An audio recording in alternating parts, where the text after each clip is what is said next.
Of this championship series. So nice you could be with us this afternoon. I'm Brent Musburger along with Mindy Rudolph and Sonny Hill, and it is a pleasure today to welcome not only a marvelous basketball player but also a very close friend of mine to this broadcast, Rick Barry. And I got to ask you off the top, big guy, why are you sitting here in this nice new sport coat and not out there warming up? Well, it's with mixed emotions, but it's mainly because of the fact the Phoenix Suns outplayed us in our series, and they deserve to be here, and they deserve a tremendous amount of credit. I think they played excellent basketball, and we just didn't play up to our capabilities. Rick, let's take a look at some of the highlights of that 7th game, the loss to Phoenix. And you can call them highlights. I call them the lowlights. All right. Well, here we see the first play with Phil Smith making an initial penetration and pitching it out to me for an open jump shot, something that we lacked a great deal of in the 3rd and 4th quarters of that game. Now, here we see the offensive board work. Here's a shot going up by Hurd. You see Perry coming up with the offensive rebound, shooting and missing, and another offensive rebound, that time by Adams. And this is one area of the game that we really suffered in the whole series, offensive boards. A great steal by Paul Westphal from Clifford Ray. Now watch this great dunk. He goes up and dunks it right over Phil Smith, who's a great leaper in himself. Here we see Jamal Wilkes trying to get a shot up, and Paul Westphal makes another good play, double teaming, stealing the ball. Excellent behind the back pass to Ricky Sobers, who had a fine series for a rookie in playoff competition. Now we'll see another play where it's mostly one-on-one by the Warriors. This is in the second half, and it's Charles Johnson hitting a jump shot this time, putting us ahead by 1 point. It was still a pretty close game. We're trailing by 4 at this point, and it's a little pick-and-roll play by myself and Clifford Ray. Unfortunately, he loses the handle on the ball. They pick it up. Gar Hurd pitches the ball out, and there's Van Arsdale pitching the ball to Adams, and Adams goes up and makes the dunk shot, and this is when they really started to pull away from us. The momentum really changed then. Here we see Ricky Sobers moving the basketball over to the far corner. Curtis Perry coming around off a nice screen by Van Arsdale, hitting the jump shot. They had real good ball movement, and here's excellent penetration by Sobers, something that we were not able to shut down in that second half. Pitches the ball out to Gar Hurd, who makes the jump shot. He had a great game against us. They all had great games. It was a situation where everybody played well for Phoenix, and we just didn't get the performances that we needed. Obviously, Rick Barry has nothing but respect for Phoenix. Now, we have assigned Mindy Rudolph and Sonny Hill to the respective general managers today. We'd like to hear from Red Auerbach and Jerry Colangelo. We'll come back and take a look at the 2 general managers who have put together these championship teams as the NBA Today on CBS continues in just a moment.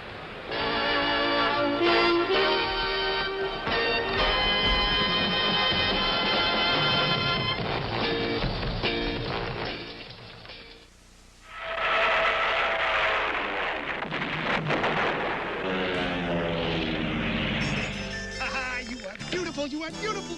Come on, pal, I'll buy you a beer. 2 Old Milwaukee. That's my beer. Win or lose, you can always count on the great taste of Old Milwaukee. It's named after the city that means beer. And it lives up to the Milwaukee tradition because Old Milwaukee beer tastes as great as its name. Let's talk about next week. Old Milwaukee beer tastes as great as its name. Now Radio Shack makes it easy to put two-way CB radio in your car, truck, or boat, because this one is only $129.95. The realistic Model 52 is ready to talk on all 23 Citizens Band channels to any other CB radio. Mobile, or desktop, or walkie-talkie. Just like you'd use a telephone, but without the monthly bills. Low-priced, realistic two-way radios only at Radio Shack. A Tandy company. It was just a year ago, May 23rd, that the Phoenix Suns and the Boston Celtics made that trade. Charlie Scott from Phoenix to Boston for Paul Westphal. Charlie, in 12 playoff games, has fouled out of 6 of them. However, against Cleveland in Game 6, he came away with a sensational play. It was late in the ball game, and the Cavaliers were closing in on the Celtics, trying to get right back in the ball game. Charlie Scott was able to sense it. He intercepted the pass. He drove down for the basket that put it away. Let's find out more about that trade. Let's go down to Sonny Hill, who is with Red Auerbach. Sonny? Red, the ball game is one where there has to be a psychological situation involved. The Phoenix basketball team fought very hard to get here. How do you, as a general manager, the head of your organization, prepare your team for this upcoming series? Well, as far as we're concerned, it's a final of an NBA playoff. We don't care who's here or how they got here. You've got to be motivated sky high. You got to play with an intense intensity if you want to be rhetoric. But I will say this: we're ready for it. I think a lot depends on Havlicek because we don't know how long he's going to last. We don't know how fast he's going to be. And we got to go not even game by game, I would say minute by minute, as far as John is concerned. And without him, it changes our game, because we go from a running ball game to less of a running ball game. From a team that might score 110 points, we've got to go down to about 95 points, and we've got to really bear down and be strong on our defense. You made a trade last year, which I talked about during the Washington Golden State series, Charlie Scott for Paul Westphal, which I happen to feel is a good trade for both ball clubs. How do you see that situation? Well, Sonny, I think you're right. I think it's helped both ball clubs. See, they're more of a deliberate type, and they play the possession ball. So they'll hit the man and they'll make a little screen and they'll come around.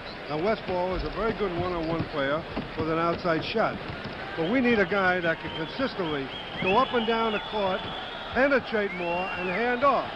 Our guy, for what we need, is Charlie Scott. Now, I never took anything away from Westphal. I mean, I drafted him #1. Otherwise, I had to think he was great. And he has been great. He's had a fantastic year. But with Westphal in the backcourt, along with JoJo, you've got two of the same type ball players that can shoot from outside, but neither of them are real penetrating playmaker types. So I needed Charlie Scott for this ball club. And remember one thing. On top of all this, we lost to Don Chaney. And that didn't help us either. Okay, Red, thank you very much. Let's go down to Mindy Rudolph and Jerry Colangelo. Around the league, they call it the John and Jerry Show. Welcome to Boston, Jerry. Thank you very much, Mendy. It's a big thrill for all of us to be here, of course. Not many people expected us to make the playoffs, let alone the second round, and beat the world champion Golden State Warriors, so it's a real pleasure to be here. Jerry, for the first time since 1957, we're going to see a team in the finals with two rookies, and that'll be Alvin Adams and Ricky Sobers. Well, you know, we were very happy and very fortunate to have the kind of a draft we had last year, and it's a matter of circumstances. If a player gets into the right situation and gets the opportunity, like Alvin and Ricky did, they got the playing time and had the opportunity to develop. Now, we expect somehow to have the Boston guards pick up your guards real high. In talking to some of your players, Ricky Sobers especially and Paul Westphal, they expect to be pressed as they bring the ball up court. Well, that's one advantage they have on us in the backcourt. That in Charlie Scott and JoJo White, they have the quickest backcourt in the league. We have more or less power guards in Van Arsdale, Westphal, Sobers, and so on. It's going to be a challenge. We expect that kind of pressure, and we're going to have to do a good job breaking that pressure. And of course, we've got to consider what will Alvin Adams do against Dave Cowens, the premier center in the NBA right now. Well, you know, Alvin is a facsimile of Dave Cowens. Dave Cowens was the first small center to really make it as big as he has. Alvin is somewhat that type of player, probably does not play with as much aggressiveness. But Alvin has risen to the occasion, Mendy, many times this year, and he can do just about anything, and I wouldn't be surprised. Okay, Chair. From all of us at CBS, the best of luck to you. Let's go back to Rick and Brent Musburger. Mendy, we just received word from Erie, Pennsylvania, and Tom Brookshire. Bizarro did not sustain any serious injury. I know a lot of you are watching that fight. Duran really took it to him. Now we're getting ready for Game 1, the championship series. Phoenix against Boston. During the regular season, the Celtics beat the Suns all 4 times that they played. Rick, what are some of the keys and some of the composite box scores we can talk about? Well, Mindy, of course, everybody, I mean, Brent, I call you Mindy. Everybody likes to look at statistics, and we have some box scores up here as far as the averages during the playoffs for the different players.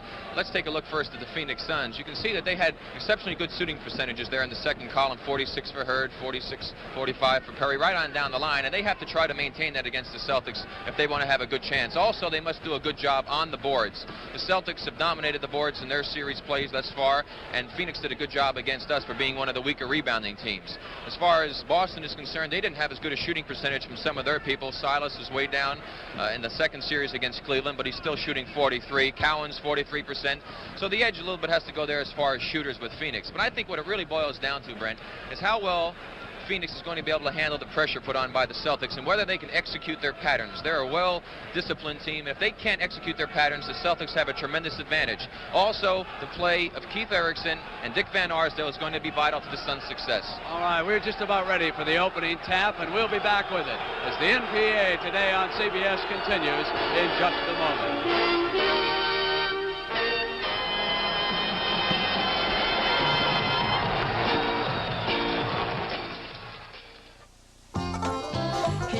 highways humming all across the land. It's the sound of America from little cars to vans. And on the city streets, for driving the country roads, for making the way smooth and easy, America rides Monroe. Monroe. It's the #1 shock absorber in the world. You'll feel the difference. First in shock's the name you know. America rides Monroe. Zebco's new 33XBL has the finest spin cast features in a conventional size reel. Convenient, sensitive thumb touch drag, stainless steel ball bearing smoothness, interchangeable right or left hand retrieve. Zebco's new 33XBL with all the features fishermen want most. Reels and rods, camping equipment, Ben Pearson Archery. From Zebco, the folks you fish with. The NBA championship on CBS will continue after this word from your local station.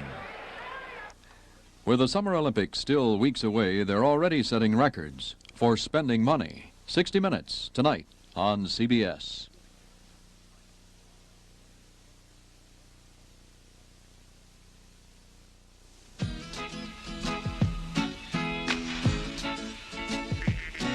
Give it all you got, take your very best shot, and may the best team win. The time is now, the name of the game is action.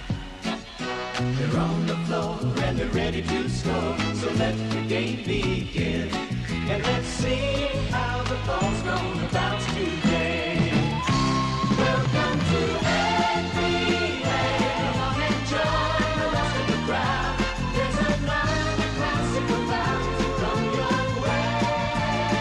You'll see the best in basketball when you watch the NBA. Today's NBA championship game is sponsored by Datsun, America's #1 selling import for cars and trucks. Datsun saves. And by Light Beer, everything you always wanted in a beer and less.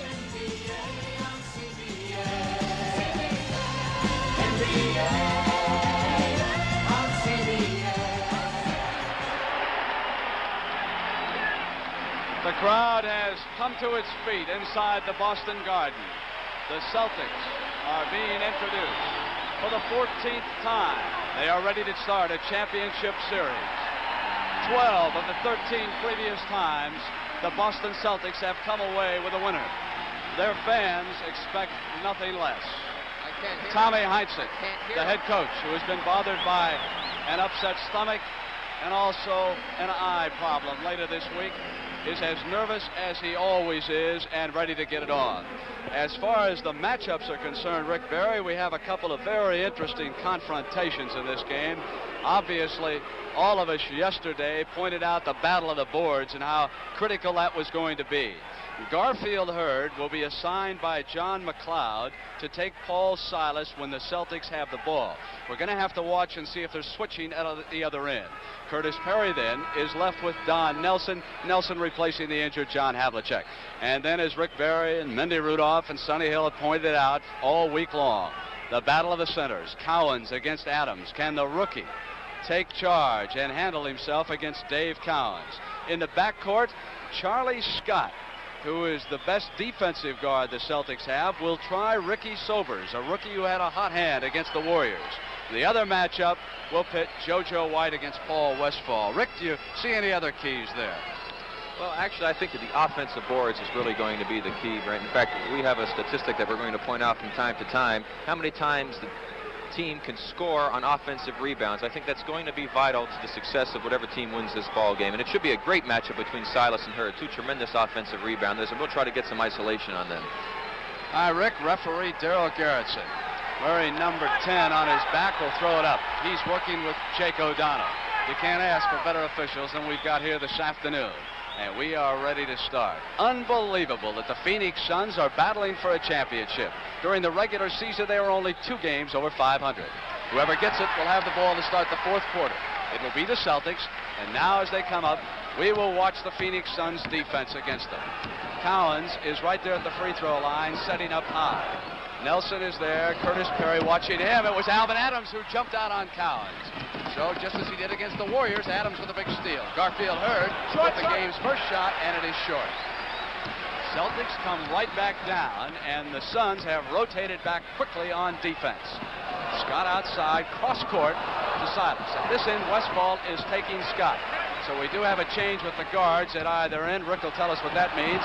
Inside to Silas, and he was fouled as he tried to come up. Well, penetration will do that to you sometimes. Let's watch the slow motion replay here. As Charlie Scott penetrates, Silas cuts into the basket, a smart move, and was fouled from behind. That's a sign of a good, intelligent basketball player. When a man penetrates, your man turns his head and goes to help. You've got to go to the basket, and that's exactly what Paul Silas did. Charlie Scott found him. First foul on Alvin Adams. Paul Silas has shot very well from the free throw line in the playoffs. During the regular season, he was not so effective. He upped it from 60 to about 83% against Buffalo and Cleveland. Hits 1 of 2 here, and the Celtics lead it by that free throw. And there's the pressure by the Celtics. Sobers over and back. Good call by Darrell Garrison. From over on the side after that turnover. He did that a couple times against us also. He gets a little careless when that pressure comes up at the half-court line. You must be careful at that point. White giving it to Scott. Sobers taking Charlie. The rookie is on the veteran. Nelson waiting to set the play. Scott. 3-0 Celtics with 10:59 to go in the first quarter. We are just underway. Game 1 of the NBA championship, and a backcourt foul on Charlie Scott, who in 12 playoff games has fouled out of 6. Well, I'm glad to see that. Darrell Garrison is setting exactly what is going to take place in this game. He's establishing what type of aggressiveness is going to be allowed, and I think that if the Celtics are allowed to be overly aggressive, it really is a big factor for them. That is a big question that we should put up to Mendy Rudolph right now. Mendy, what about the officiating and that pressure defense the Celtics exert? No question about it, Brent. Officiating is play a very, very big part in this series. The Celtics have a history of coming out and playing with a lot of hands and a lot of bodies. And if they allow them to do that during the ball game, it puts the other team at a completely disadvantage. It will play a major part in this series. 3-2, Celtics over the Suns. Cowan's down low. Adams watching him. Hurd was helping out. Scott again.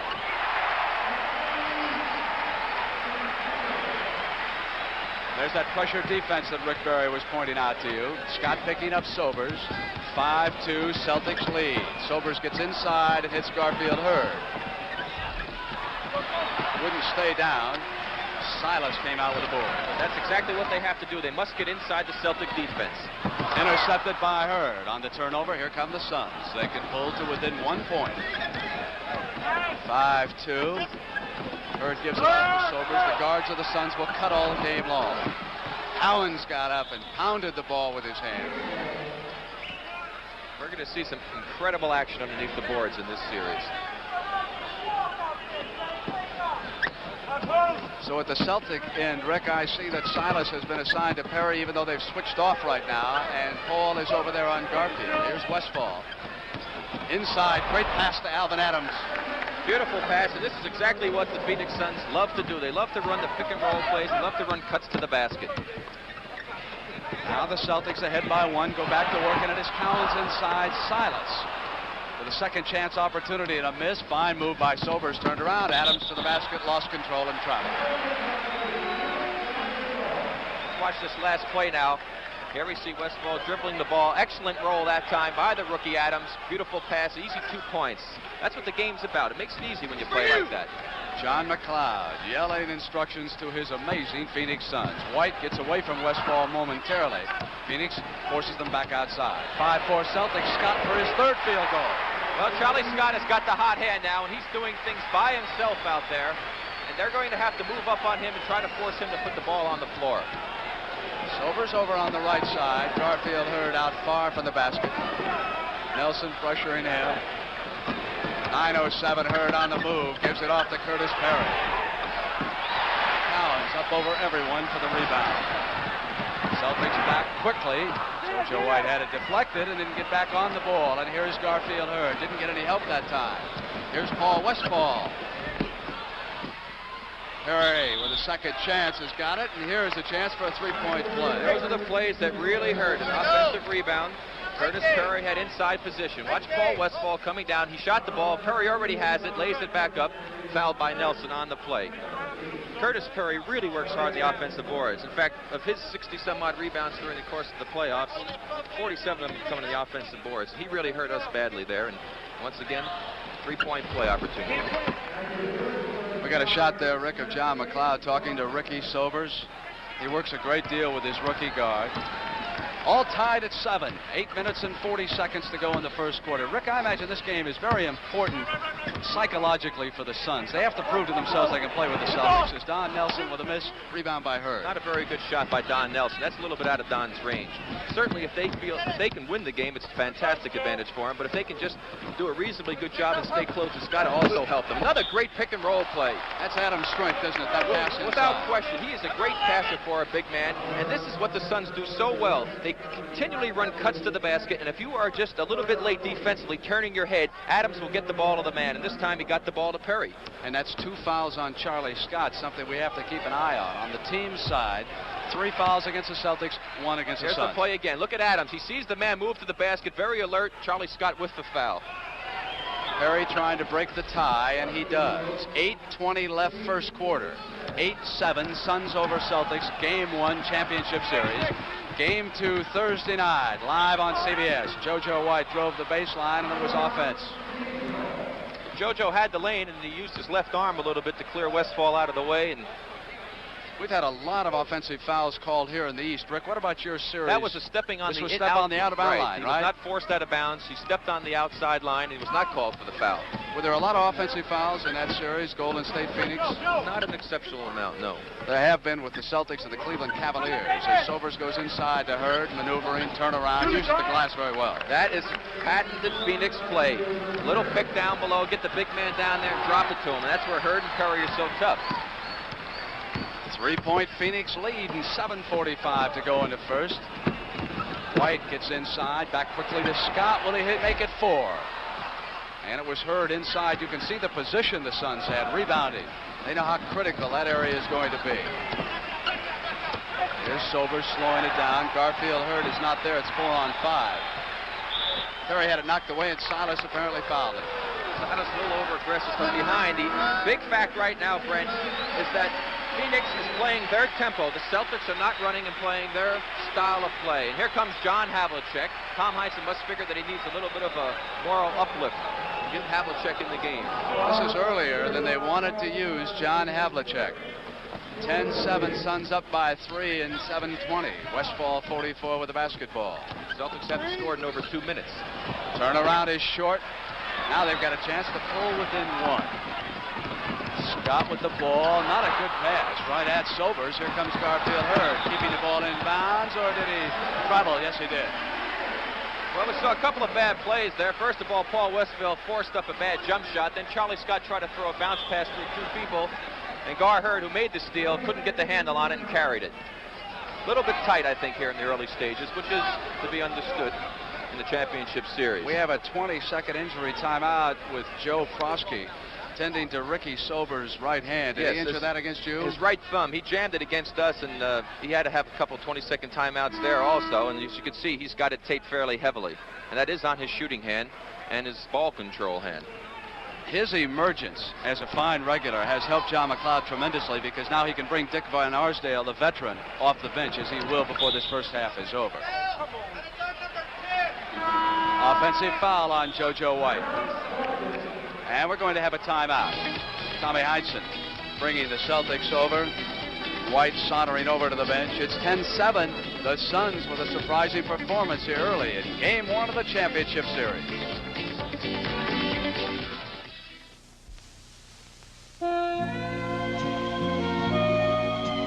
I started drinking light beer from Miller a couple of years ago.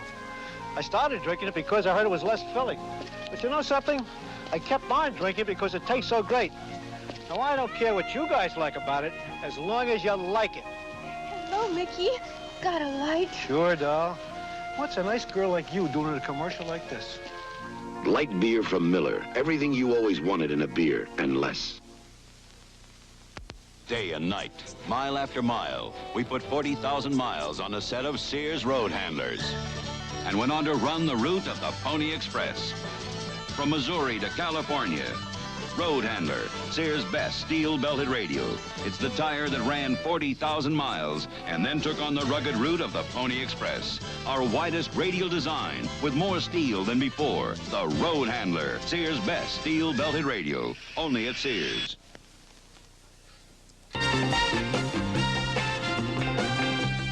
Next Saturday at 4:30, Sunday at 4, Jack Nicklaus heads a star-studded field when CBS Sports presents the $200,000 Memorial Tournament from Muirfield Village, Ohio. Hubie Green, Tom Weiskopf, and Lee Trevino will be shooting for the $40,000 first prize. That's the Memorial Tournament next Saturday at 4:30, Sunday at 4 p.m. Eastern. Mindy, Alvin Adams against Dave Cowens. How's that matchup look so far? Well, Adams is siding on Cowens as well as fronting him. He's a very mobile young center, and he can play Cowens that way, which has committed Boston into 6 turnovers so far. Also, an interesting stat as we go into the second half of this quarter, Brent, is that Boston has 14 fouls as opposed to Phoenix, which just has 1. So Boston is in foul trouble, and we can look for Phoenix to drive to the hoop. The reason for that is that cutting to the basket, they're getting inside the Celtic defense, whereas the Celtics have only gotten inside one time. They're relying on the perimeter. All right, Rick and Mindy, let's see if they can go to work now inside and what Heinsohn's timeout will mean. Here's Garfield Hurd at the perimeter this time. Didn't matter. He was hot. They say he's not a good outside shooter, but he sure can fire in those 18-footers. They're going to have to get up on him and take that shot away. 21 points in Game 7 against Golden State. So here's Hondo Havlicek with possession. Cowens cuts inside, and Celtics did not work that play well. He is not moving well at all. Cowens gives it back to JoJo White. Garfield, Hurd, and Perry are there. Curtis with a pass to Westfall quickly to Hurd, who got down. Is he hustling, Rick? Missed the shot, battle, second chance, turnaround. And David Cowens takes it off. And Curtis Perry is right there. Suns have come to play. Get ready for this championship series. Here's Westfall, baseline left side. Just missing, but if they had opportunities, it's 12-7 and 5:59. White applying offensive pressure for the Celtics. JoJo has to take that shot. That's the one that he can make off the break on the left side. He just loves it from 15 feet. They've got to move the ball up to get those good opportunities. That's Celtic basketball. I reckon the Suns are ahead of the Celtics by just 3 in 5:42 left in the first quarter. Adams inside to Sobers. That's Phoenix Suns basketball, but the ball won't fall for him right now. JoJo with a great move. Got away from Hurd and Sobers. Scott with a pass to Silas, and the ball got away and out of bounds. Well, the Celtics are really a little bit tight handling that ball. That's 8 turnovers now for them. And they got a break there because there could have easily been a foul called on Charlie Scott in that last play under the basket. Darrell Gerritsen and Jake O'Donnell are the 2 officials. Alvin Adams looking to pass. He can do it. Turnaround. Not there. And the Suns can't put the ball in the hole right now. 12-9 and 5-10. Here's Hondo. Off to Charlie Scott, got inside, blocked by Garfield Hurd. Silas comes around, rolls the right-handed hook. Up in the air goes Perry. Cowens is there. Perry with control, and here is Sobers. The Suns are doing a great job on their defensive boards and not allowing Boston to get 2 or 3 opportunities at the basket. Reminder, next Saturday at 4:30 p.m. on CBS, the Jack Nicklaus Memorial Day Golf Tournament. And here are the Phoenix Suns, leading by 3. And as Curtis Perry went to turn around, there was contact down there, and they have turned it over, a 3-second violation. So there was no foul, and Keith Erickson, he was sensational against you guys. Well, he broke our back, is a good way of putting it. He was really incredible, and he's coming in now for a little offense. John McLeod, a little unhappy the ball's not going in the basket. He hopes Keith can help him out. Erickson averaged 14.5 points a game in the 7-game series against the Warriors. White using the glass, ball wouldn't stay. Look at that battle underneath, and Curtis Perry, who is working along with Garfield Hurd to keep Paul Silas and Dave Cowens from dominating. Again, the Suns bring it down. They lead it by 3 points. We've got 4 minutes and 18 seconds to go in the first quarter from the Boston Garden. Inside to Alvin Adams. Shoots up over Cowens. Come on. That's the advantage that they have with Adams. He's got a great outside shot, nice soft touch there, and he pulls Cowens away from the boards, enabling Hurd and Perry to get on the offensive boards. Mindy, they're bringing the ball back to this side. John McLeod is asking the same question I am.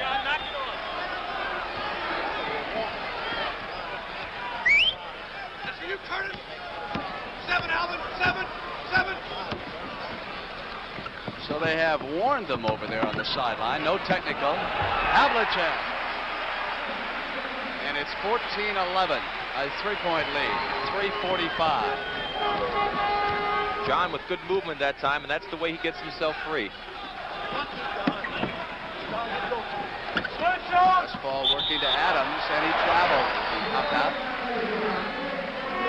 Alvin had a little problem with that in our series also. Coming off of those screens, he has a tendency to shuffle his feet a little bit.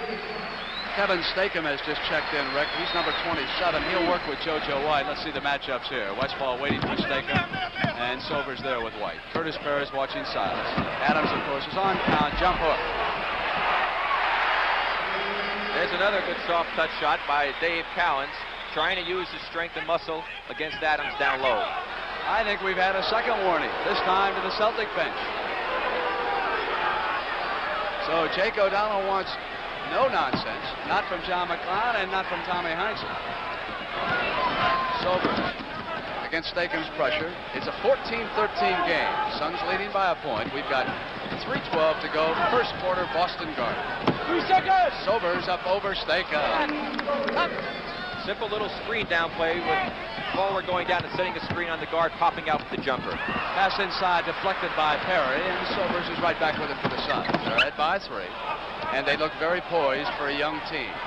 You're watching a basketball team with 4 newcomers to its starting lineup this year. Amazing. Curtis Perry, he's the only returnee. Erickson was there battling against John Havlicek, and Erickson is called for the foul. He's not very happy about it either. We're going to have a timeout. Al Bianchi, the assistant. You're looking at Tommy Heinsohn. He works with John Killalay of the Boston Celtics. Bianchi, of course, teaming up with John McLeod. 16-13, Game 1, NBA Championship. The Dotson's always been dependable. You know, after 95,000 miles, I think we both felt our Datsun still looked good. We were rough on the car, too. We had to go through some gravel roads, some rough fields, and we took it all over the place. And we can get a good, full life out of a Datsun. You betcha, yeah. It's always been dependable. Datsun dependability comes 14 ways. Sedans, wagons, hatchbacks, trucks, and sports cars. Datsun saves.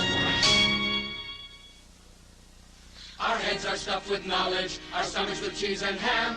But this is life at college as we cram for each exam.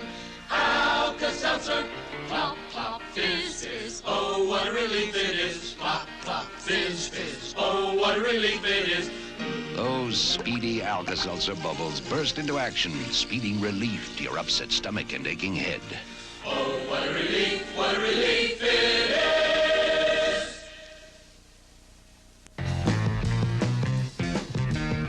Thursday night at 9 and Sunday at 1:30, the fight for the NBA championship continues when the surprising Phoenix Suns, led by the NBA Rookie of the Year, Alvin Adams, take on Dave Cowens and the explosive Boston Celtics.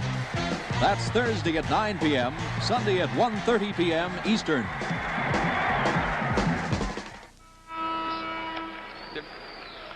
Back in the Boston Garden.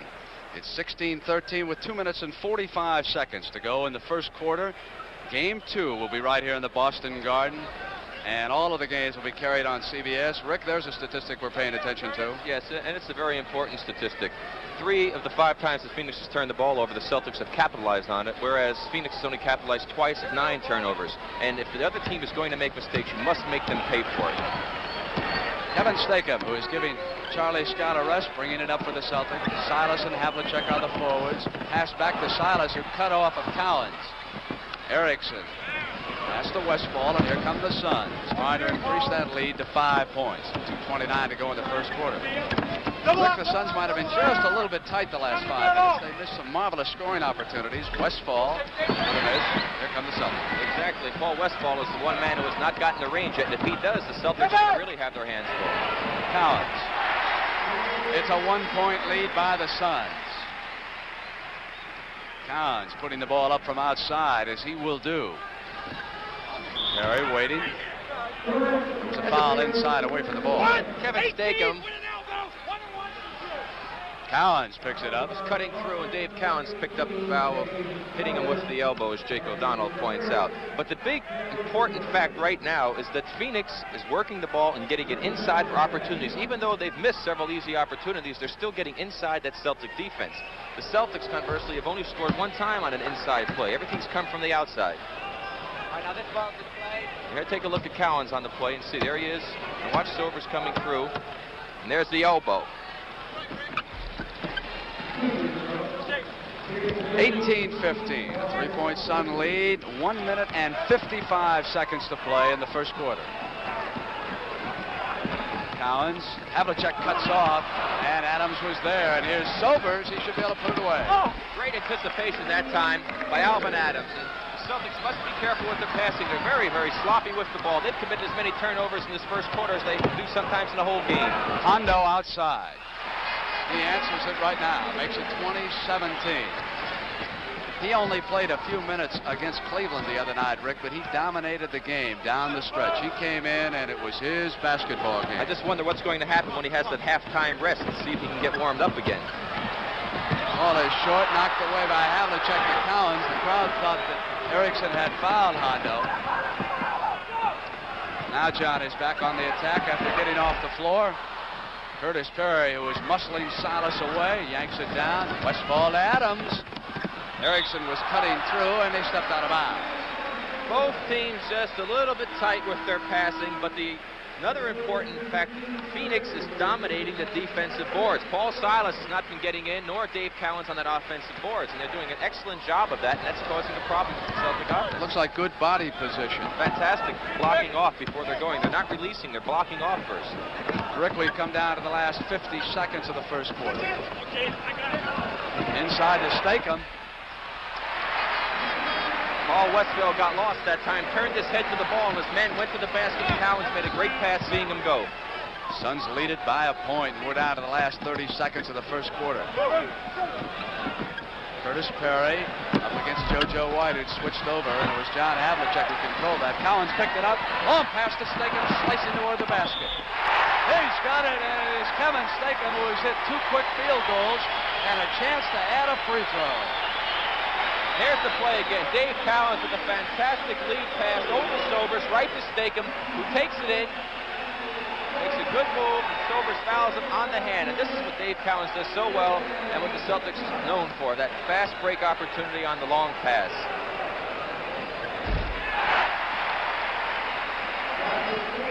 Celtic pressure. They have gone ahead 22-20 on the strength of 5 points. Poured in by second-year pro Kevin Stakem, who says he did not play well against the Cleveland Cavaliers and has come to prove something against Phoenix. Sobers working against him right now. Sobers comes up over it. And Cowens gets back the rebound. With a 2-point lead, the clock runs out before JoJo White can get it down and take a shot at it. 22-20 at the end of the first quarter. And I think you were right, Rick, when you pointed out that the Suns were just a little bit nervous. They led it by 3, and several times they had a chance to open it up, and they couldn't. Now Boston's gone ahead. You'll see the best in basketball when you watch the NBA. When you watch the NBA on CBS.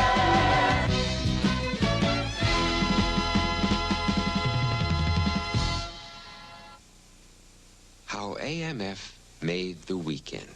One day, Monday came to AMF for help. Can you help me? I'm feeling very blue. What's the matter? Nobody likes me. Why not? Lousy, rotten day. Lousy, rotten I'm the first day of another work week. They're all grumpy and mad. I tell you what, let's put 2 days of recreation in front of you. We'll call it a weekend. We'll make them bikes to ride, and boats to sail, and balls to bounce and bowl, to recreate, exhilarate, let their other half live. AMF. We make Ben Hogan golf equipment, Sunfish sailboats, Voight balls, Hatteras yachts. We make weekends. And since AMF has been making weekends, Monday's been a happier day. Thank you. Well, when we first started this business out, it's like any business. You don't make much money, if any. And by using the Dodsons, we didn't have to make a whole lot to not to be losing too much. I just bought this new 1976 Dodson here, I traded in a 1971 that had 230,000 miles on it. We find our Datsuns very dependable, just about as dependable as the sun coming up in the morning. Rick, there must be a couple of viewpoints as they break their huddles. What about the Boston Celtics? What could they be thinking about? Well, I think the Celtics have to figure that they didn't play their game of basketball. They basically played the Suns' game, and yet they're sitting there with a 2-point advantage, so that's got to make them feel good. But conversely, Phoenix could be sitting there saying, well, we got the Celtics to play our game, so we know we're capable of doing that, and we just didn't get any breaks on the shots. And if we start hitting a little bit better on our shots, then we've got a great chance to beat this ball club. So I don't think there's any great advantage for either team right now from a psychological standpoint. Exactly what you say, Rick. 7 of 23 for the Suns, 31%. Boston hit 10 of 20-50. I'll tell you, if the ball would have fallen for the Suns, they could have opened up a 10 or a 12-point lead there midway through the first quarter. Easily. Now Sobers brings it up, and Kevin Stakem, who put Boston back on top, is still in the game. So is Keith Erickson, who came off John McLeod's bench, and Dick Van Arsdale is out there wearing that padding on his left wrist, which he broke earlier in the season. In his first NBA championship, Dick Van Arsdale. There is great defense by the Boston Celtics. That's what they can do so well, and they have to do that to force the Suns out of their pattern. If they can get that type of defensive play, the Suns are going to have a lot of problems. No excuse for not getting off a shot, is there, Rick? Well, it was great defense play. They had nothing to do. They still should have got one up. Though, right? They still should have got one up. But they didn't know what the time was. I don't need your voice. Well, that could be the mistake of a young team, somebody not talking, someone else. Exactly. You should try to communicate on defense, but I'm surprised because they were in front of their own bench, and they should have gotten some help there. Scott David back to John Havlicek. 22-20, just underway in the second quarter for the Boston Garden. Game 2 Thursday night on CBS. Scott comes up. And it's a 4-point Celtic lead. Now we see the Celtics going to the inside against something they didn't do that well in the first half. It's been almost 3 minutes since the Suns have scored, Brent. Let's see what they come up with here. Adams the center, Erickson and Hurd are the forwards. Van Arsdale and Sobers. It's Erickson outside with a miss. Battle for the rebound, a second chance for the Suns. Alvin Adams control. And got back inside was Keith Erickson. A third chance, and it won't fall. And did you see Collins come out of there with a message? Yeah, he was a little bit upset that time, and he wanted to let him know that they better stop fooling around in there. Stakem rolling through the lane, battling, controls it again, and he comes up with a pass to Collins. And here's Steve Kaburski. Taken down by Alvin Adams. They're still doing a great job on the defensive boards, and that's the important thing. That was a lucky offensive rebound that time for the Celtics. Rick, the only player with 2 fouls so far is Charlie Scott. He has come back after rusty. Erickson working against Havlicek. Hondo with a block. Erickson steps on the out-of-bounds line. 24-20. Celtics up by 4.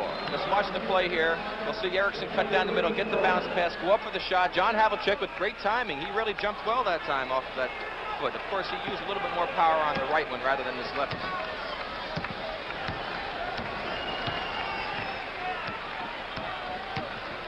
Van Arsdale picks up Scott.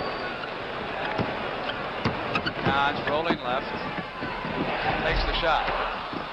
And again, as Rick pointed out, tremendous positioning and defensive rebounding by the Suns. The Celtics are not getting second chances. Here's Alvin Adams. Suns trail it by 4. Charlie Scott back down on the move.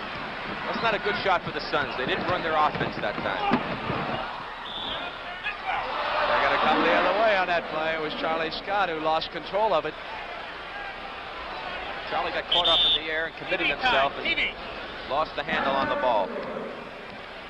Got a timeout coming up here, and Dennis Autry, number 21, will be checking in to replace the Rookie of the Year, Alvin Adams, when we come back to the Boston Garden in Game 1 of the championship. In 7,500 miles, your oil filter cycles enough oil to fill 3 tank trucks. A big job, and here's the filter for it. Introducing the Silver Bullet, new double oil filter from STP. The only one that filters every drop of oil through 2 filter elements every filter cycle for a better combination of long life and high efficiency than the 5 other best-selling filters. Filter all your oil twice with the Silver Bullet, new from STP. You know, we've had a few disagreements over the years, but there's one thing we do agree on, and that's light beer from Miller. Light is 1/3 less calories than their regular beer. But the best part is that it tastes so great. The best part is it's less filling. Nah, it tastes great. Less filling. Tastes great. Less filling. Less filling. You know even less about beer than basketball. That's it, Heinsohn. You're out of the bar. Light beer from Miller. Everything you always wanted in a beer, and less. Okay, hey. Come on, David. Know the secret of a good pass? The right grip. Just like a firm tire grip on the road is important to safety and comfort. That's why I use Armstrong tires. They grip the road. Whether you drive a large car or a small car, count on your local Armstrong dealers for the right tire at the right price. Armstrong tires grip the road.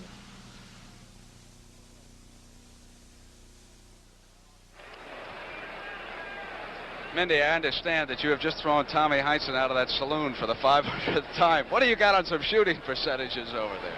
We have no one really shooting well on either team, and I think that if either team would start hitting the basket with any consistency, they're going to open up a lead here. Somebody has got to start shooting and get a hot hand. Nobody has had it up till now. 9:35 to go in the first half, and it's 24-20. Over 4 minutes since the Suns have scored.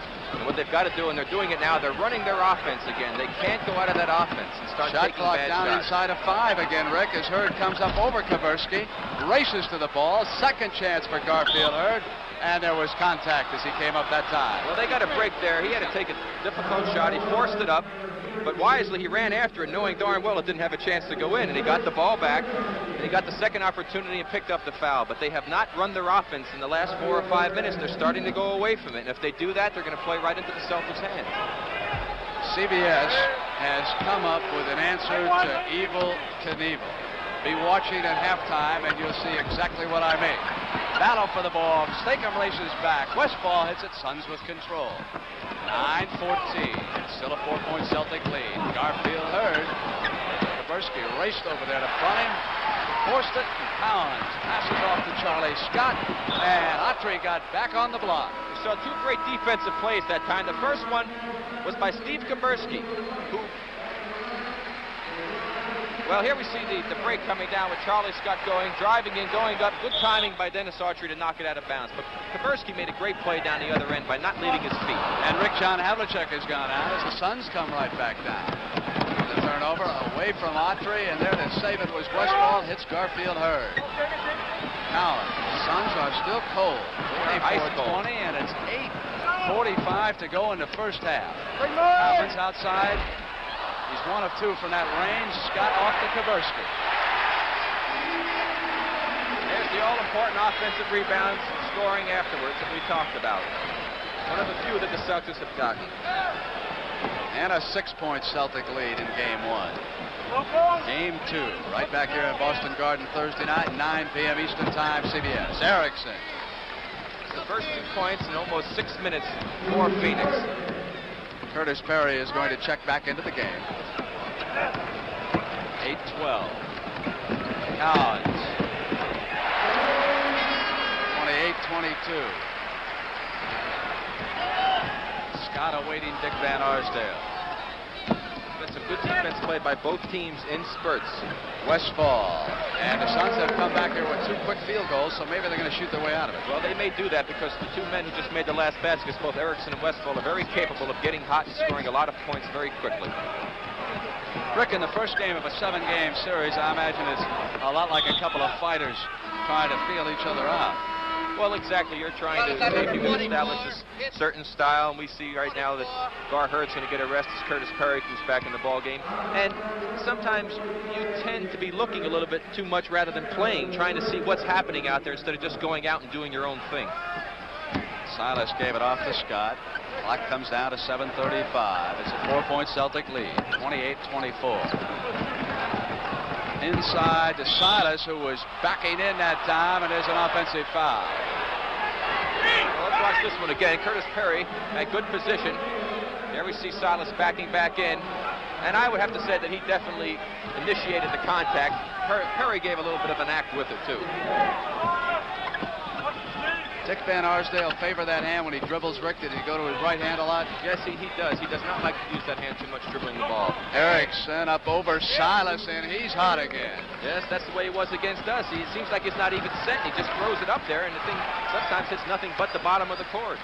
Man, right on him, and he cut the Celtics lead to 2 inside of 7. Silas comes back to give himself a second chance.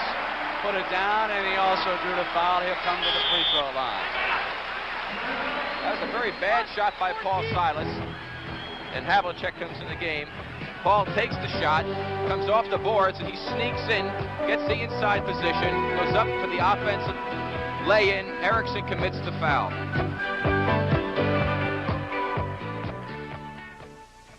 Unbelievable as it may sound, my first Datsun had 150,000 miles on it before I ever relined the brakes.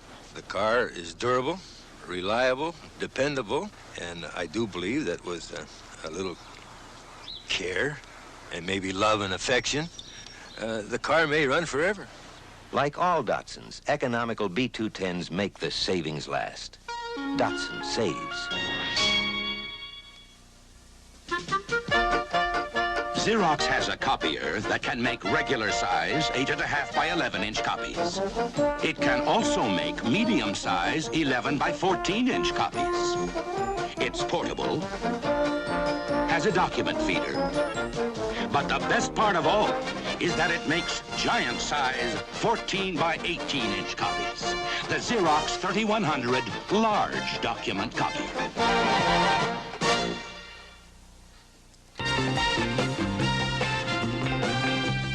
Next Saturday at 4:30, Sunday at 4, Jack Nicklaus heads a star-studded field when CBS Sports presents the $200,000 Memorial Tournament from Muirfield Village, Ohio. UB Green, Tom Weiskopf, and Lee Trevino will be shooting for the $40,000 first prize. That's the Memorial Tournament next Saturday at 4:30, Sunday at 4 p.m. Eastern. Mindy, Rick was pointing out the converted turnovers and what they've meant. What about an update on that? Boston has 13 turnovers, and Phoenix has converted into 13 points. Phoenix has 9 turnovers. Boston has converted into 10 points. So the turnovers are at a standstill right now. Neither team, again, Brent, is shooting particularly well, and just looking for someone to hit the open hoops, hit the open man, and possibly pull away here. That foul could have been very costly on Erickson. It was his third one, and he's one of the fellows who finally got a hot hand. In fact, he and Westfall are the only players on Phoenix to score in this quarter, and they hadn't scored in the first quarter. Of course, Erickson didn't play very much in that quarter. On the team side, Rick, 3 against Phoenix and 1 against Boston. Westfall gives it off to Curtis Perry. Cowens had jumped over there on him. Silas with Autry, and Autry takes the shot against the buzzer. You could hear it as it just went off in the background. They came down to 1 second to get that shot off. It was not a good shot either. Here's White off to the top of the circle, and Hondo up.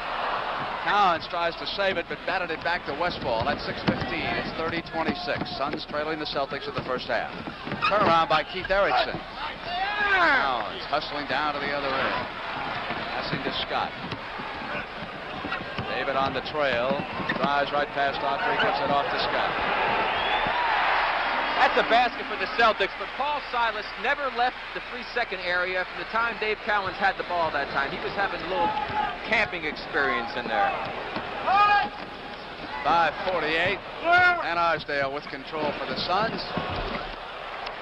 And it's 32-28. Another man who can really hurt the Celtics, Dick Van Arsdale.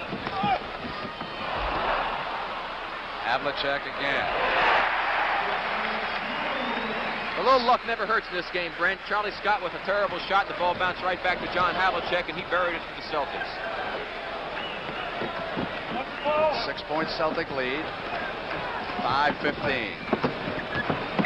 Perry came around. Autry went to the baseline on the right side and hit it. Now it's 34-30. 5:07 to go in the first half. At halftime, Phyllis George visits the city of Phoenix. And are they ever excited down there about this Suns team? Here's JoJo White. Cowens was underneath. And that is a big problem right there, Brent. That is the 4th foul on Keith Erickson. And watch Dave Cowens. Well, you can't see him establish the position, but now he has great inside position. The ball's coming off. He's going to get an easy basket. Erickson sees that and just pushes him right out of the way.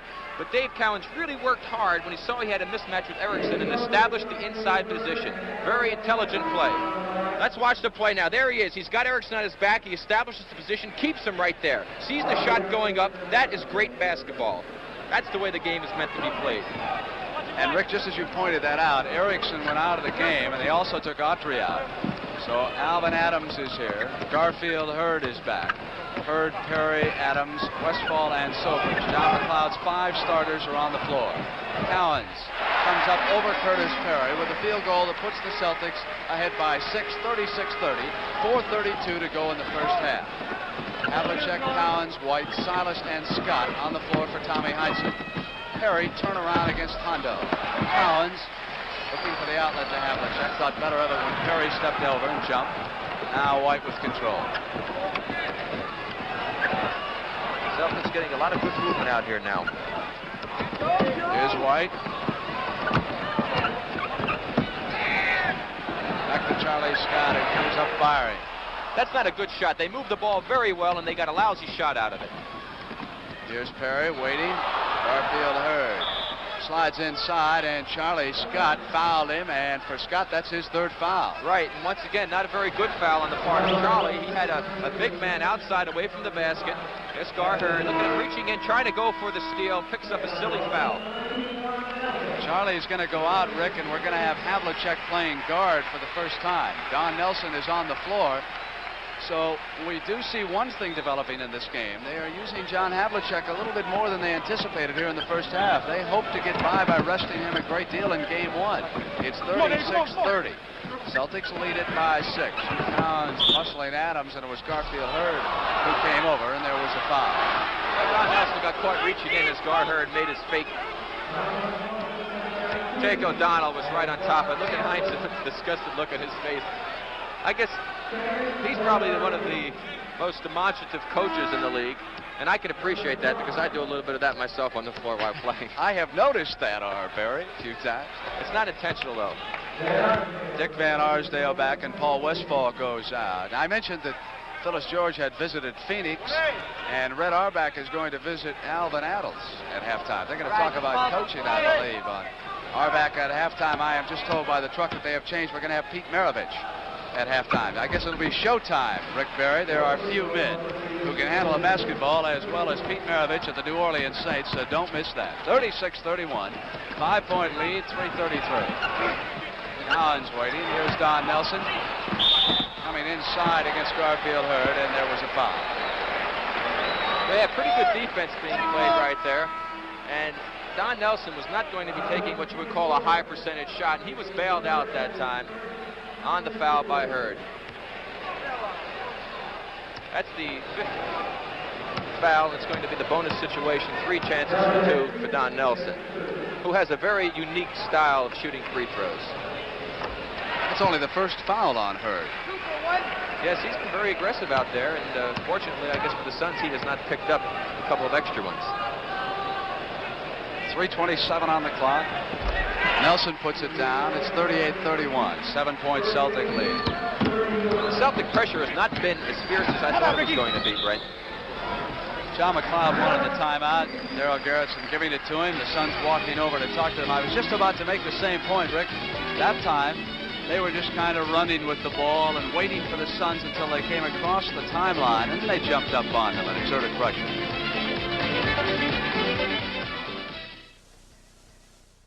Polaroid introduces Pronto, a little camera for SX70 pictures for only $66. Whoever thought there'd be an inexpensive camera? Pronto for SX70 pictures, a picture in minutes. Just watch it emerge. At $66, give in to the urge. Pronto, a surprising little camera for SX70 pictures. Pronto from Polaroid.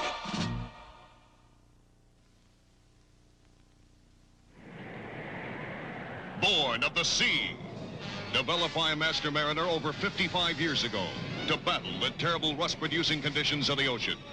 Today, Rust-Oleum coatings snap rusty metal back to new life on 101 items around the home. Many handsome colors. Brush, roll, or spray. Only Rust-Oleum says stops rust brand right on the label. Rust-Oleum, proven throughout industry, farm, and home. Thursday night at 9 and Sunday at 1:30, the fight for the NBA championship continues when the surprising Phoenix Suns, led by the NBA Rookie of the Year, Alvin Adams, take on Dave Cowens and the explosive Boston Celtics. That's Thursday at 9 p.m., Sunday at 1:30 p.m. Eastern.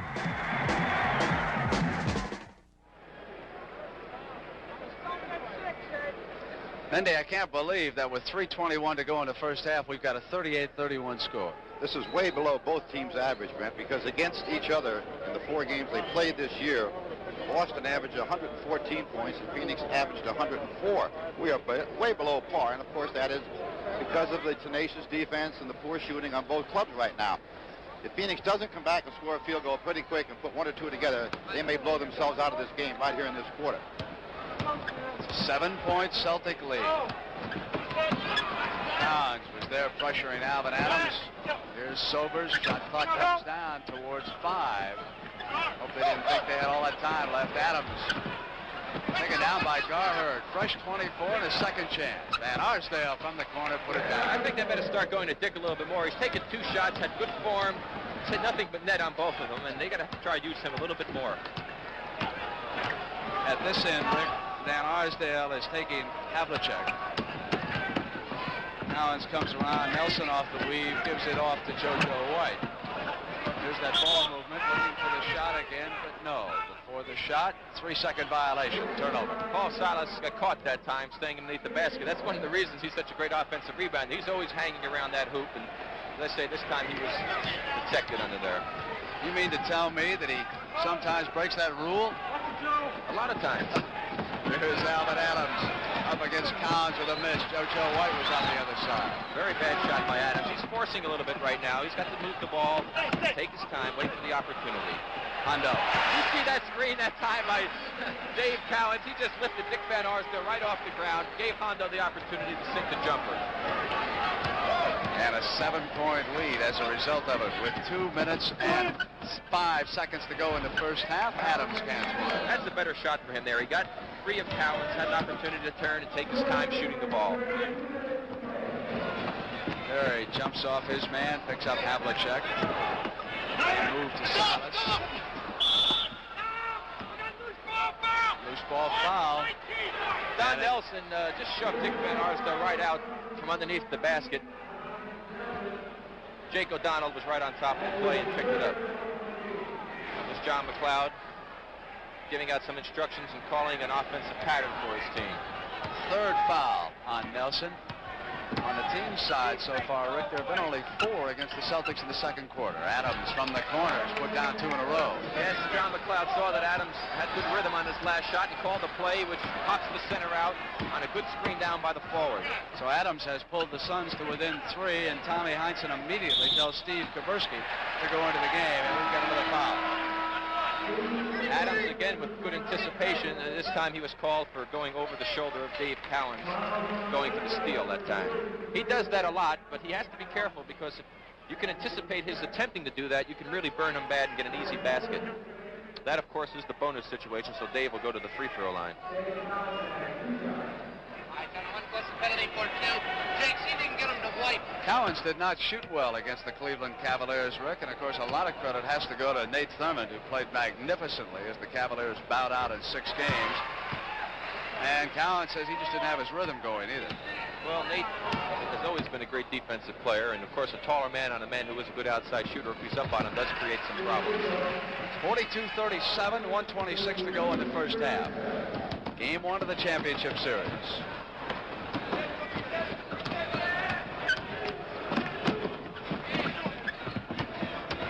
Adams, who's hit 2, comes up firing again and misses. He was forcing that one a little bit. Kaversky gives it off to JoJo. Yes, the one thing Collins is up on him, he's not hitting. He's got to get himself open. Havlicek was open. Ball wouldn't go. Controlled by the Suns, I believe. Yes, Curtis Perry's got it. And he traveled. That was John Havlicek, who stepped right into the passing lane and forced Perry to travel. He wanted to go to Van Arsdale, but instead Hondo stepped in, and when he looked the other way, he took the extra step. 57 seconds. Havlicek from the side, signaling the play here for the Celtics. They lead it by 5 points. Kaversky rolling inside to Silas. Curtis Perry came up and he fouled it. Good pass that time by Kaversky. Now let's watch this play. Here comes Kaversky penetrating. Goes up in the air, draws 2 men to him. Excellent underneath scoop pass to Silas. who, as smart as he is, goes to the basket when he has that opportunity. There you saw the foul by Curtis Perry on the arm. But Paul Silas must be credited with making that play possible. If he had stayed in his normal forward position when Kaversky started the drive, Kaversky would have been caught up in the air and probably would have walked with the ball or had to force up a bad shot. Paul Silas, of course, once played for the Phoenix Suns. We make a great deal out of that Charlie Scott trade. But ever since Silas has come over here to the Boston Garden, the Celtics have been rough.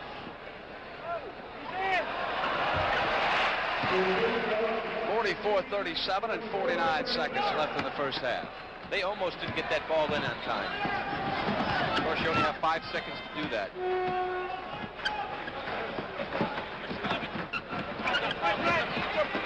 Adams waiting. Shot clock goes down to 10, and so Alvin just takes the shot.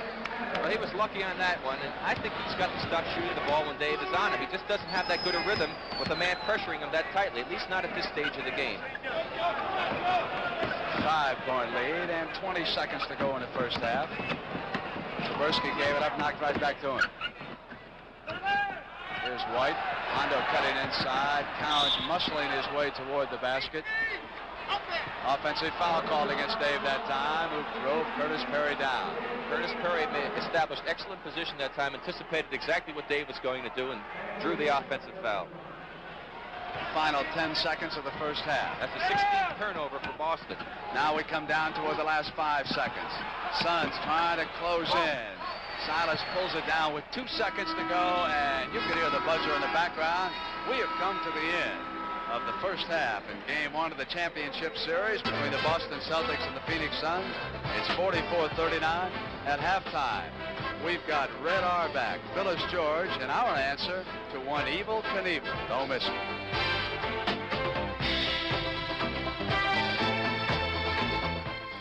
Today's NBA championship game is sponsored by Datsun, America's #1 selling import for cars and trucks. Datsun saves. And by Johnny Miller Menswear, a new and smart way to say style, only at Sears. You'll see the best in basketball when you watch the NBA. When you watch the NBA on CBS.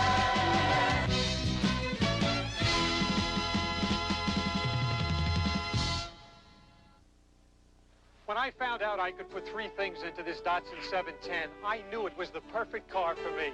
It's not the bucket seats, front disc brakes, or the rear window defogger. That stuff comes standard.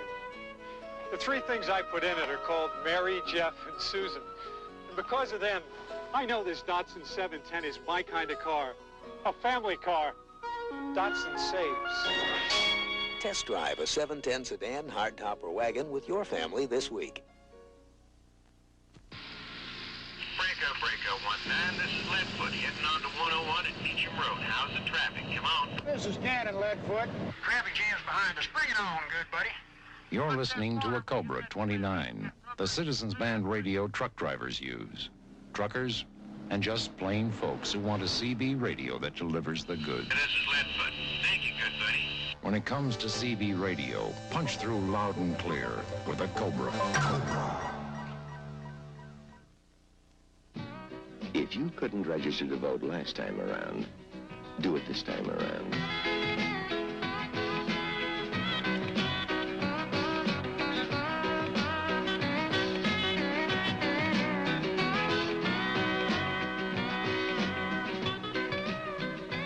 If you couldn't register to vote last time around, do it this time around. Brought to you by the National Basketball Association as a public service. Red Auerbach on Round Ball.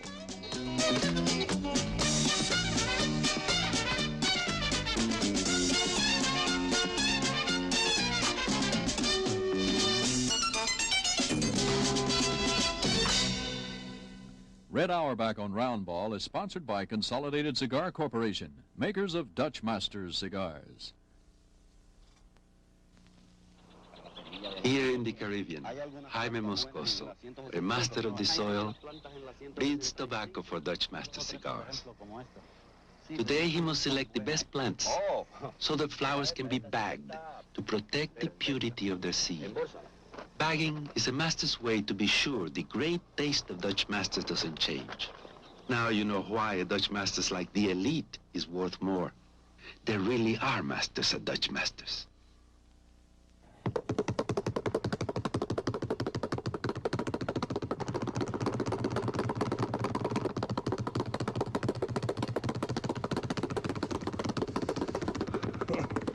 You're looking at Pistol Pete Maravich, in my opinion, the greatest playmaker playing today. A great passer, great shooter, but a lot of people don't know this. He is wonderful in all these dexterity drills. Now, Pete, when did you start all this? It comes out of a system I started around 6 or 7 years of age, what we call homework basketball, and it takes in reaction drills, quickness drills to improve your quickness, your coordination, your confidence, and your overall ability to handle a basketball.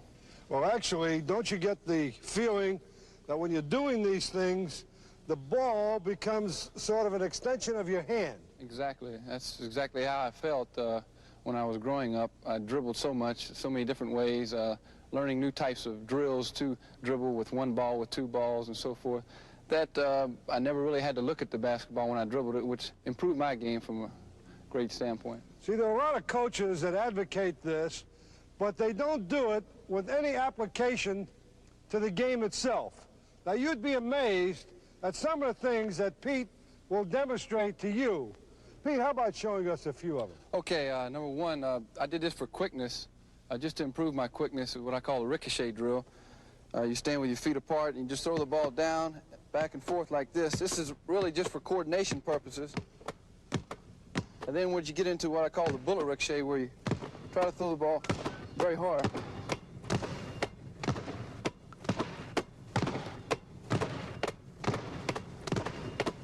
And catch it behind, that's one. Beautiful. Another one, a very good quickness drill that I haven't really done that much, Coach, except in the summertime, but the object is to put the ball behind your knees. The object of this drill is to clap your hands in front and catch the ball before it hits the ground. It requires a lot of mental concentration, and I don't even know if I'll be able to get it, but I'll try.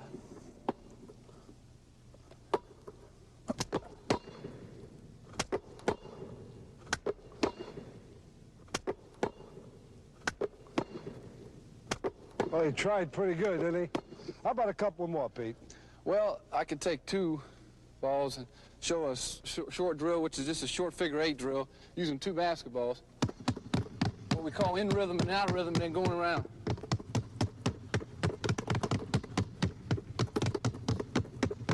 This really increases your ability to handle a basketball. Now, when you see a loose ball, and that ball is a couple inches from the ground, don't you feel real superior to the next guy, knowing that you could start a dribble from that low position?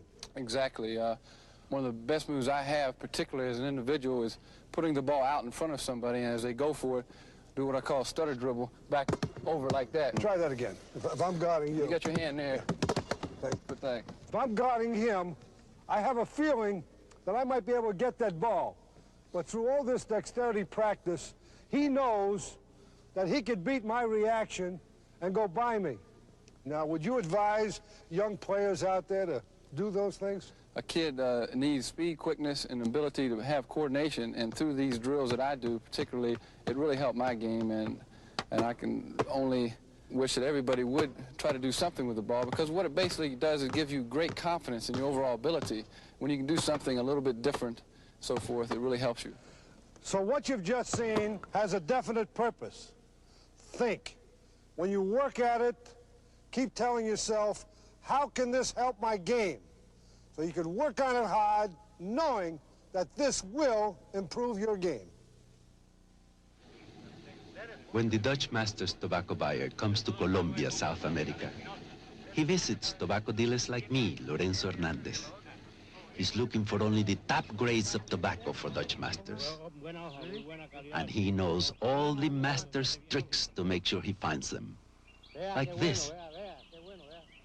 Now you know why a Dutch Masters like the President has such good taste.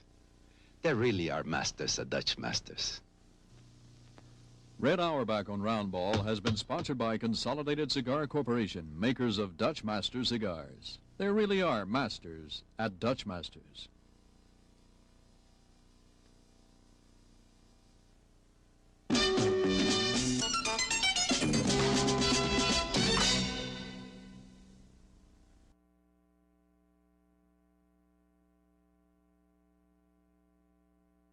out. This was the scene 1 week ago when 5,000 fans packed the Phoenix airport to welcome home the team they call the Cinderella Suns. And Phoenix has carried that spirit right through the week as the Suns prepared for their first NBA championship game in the team's history.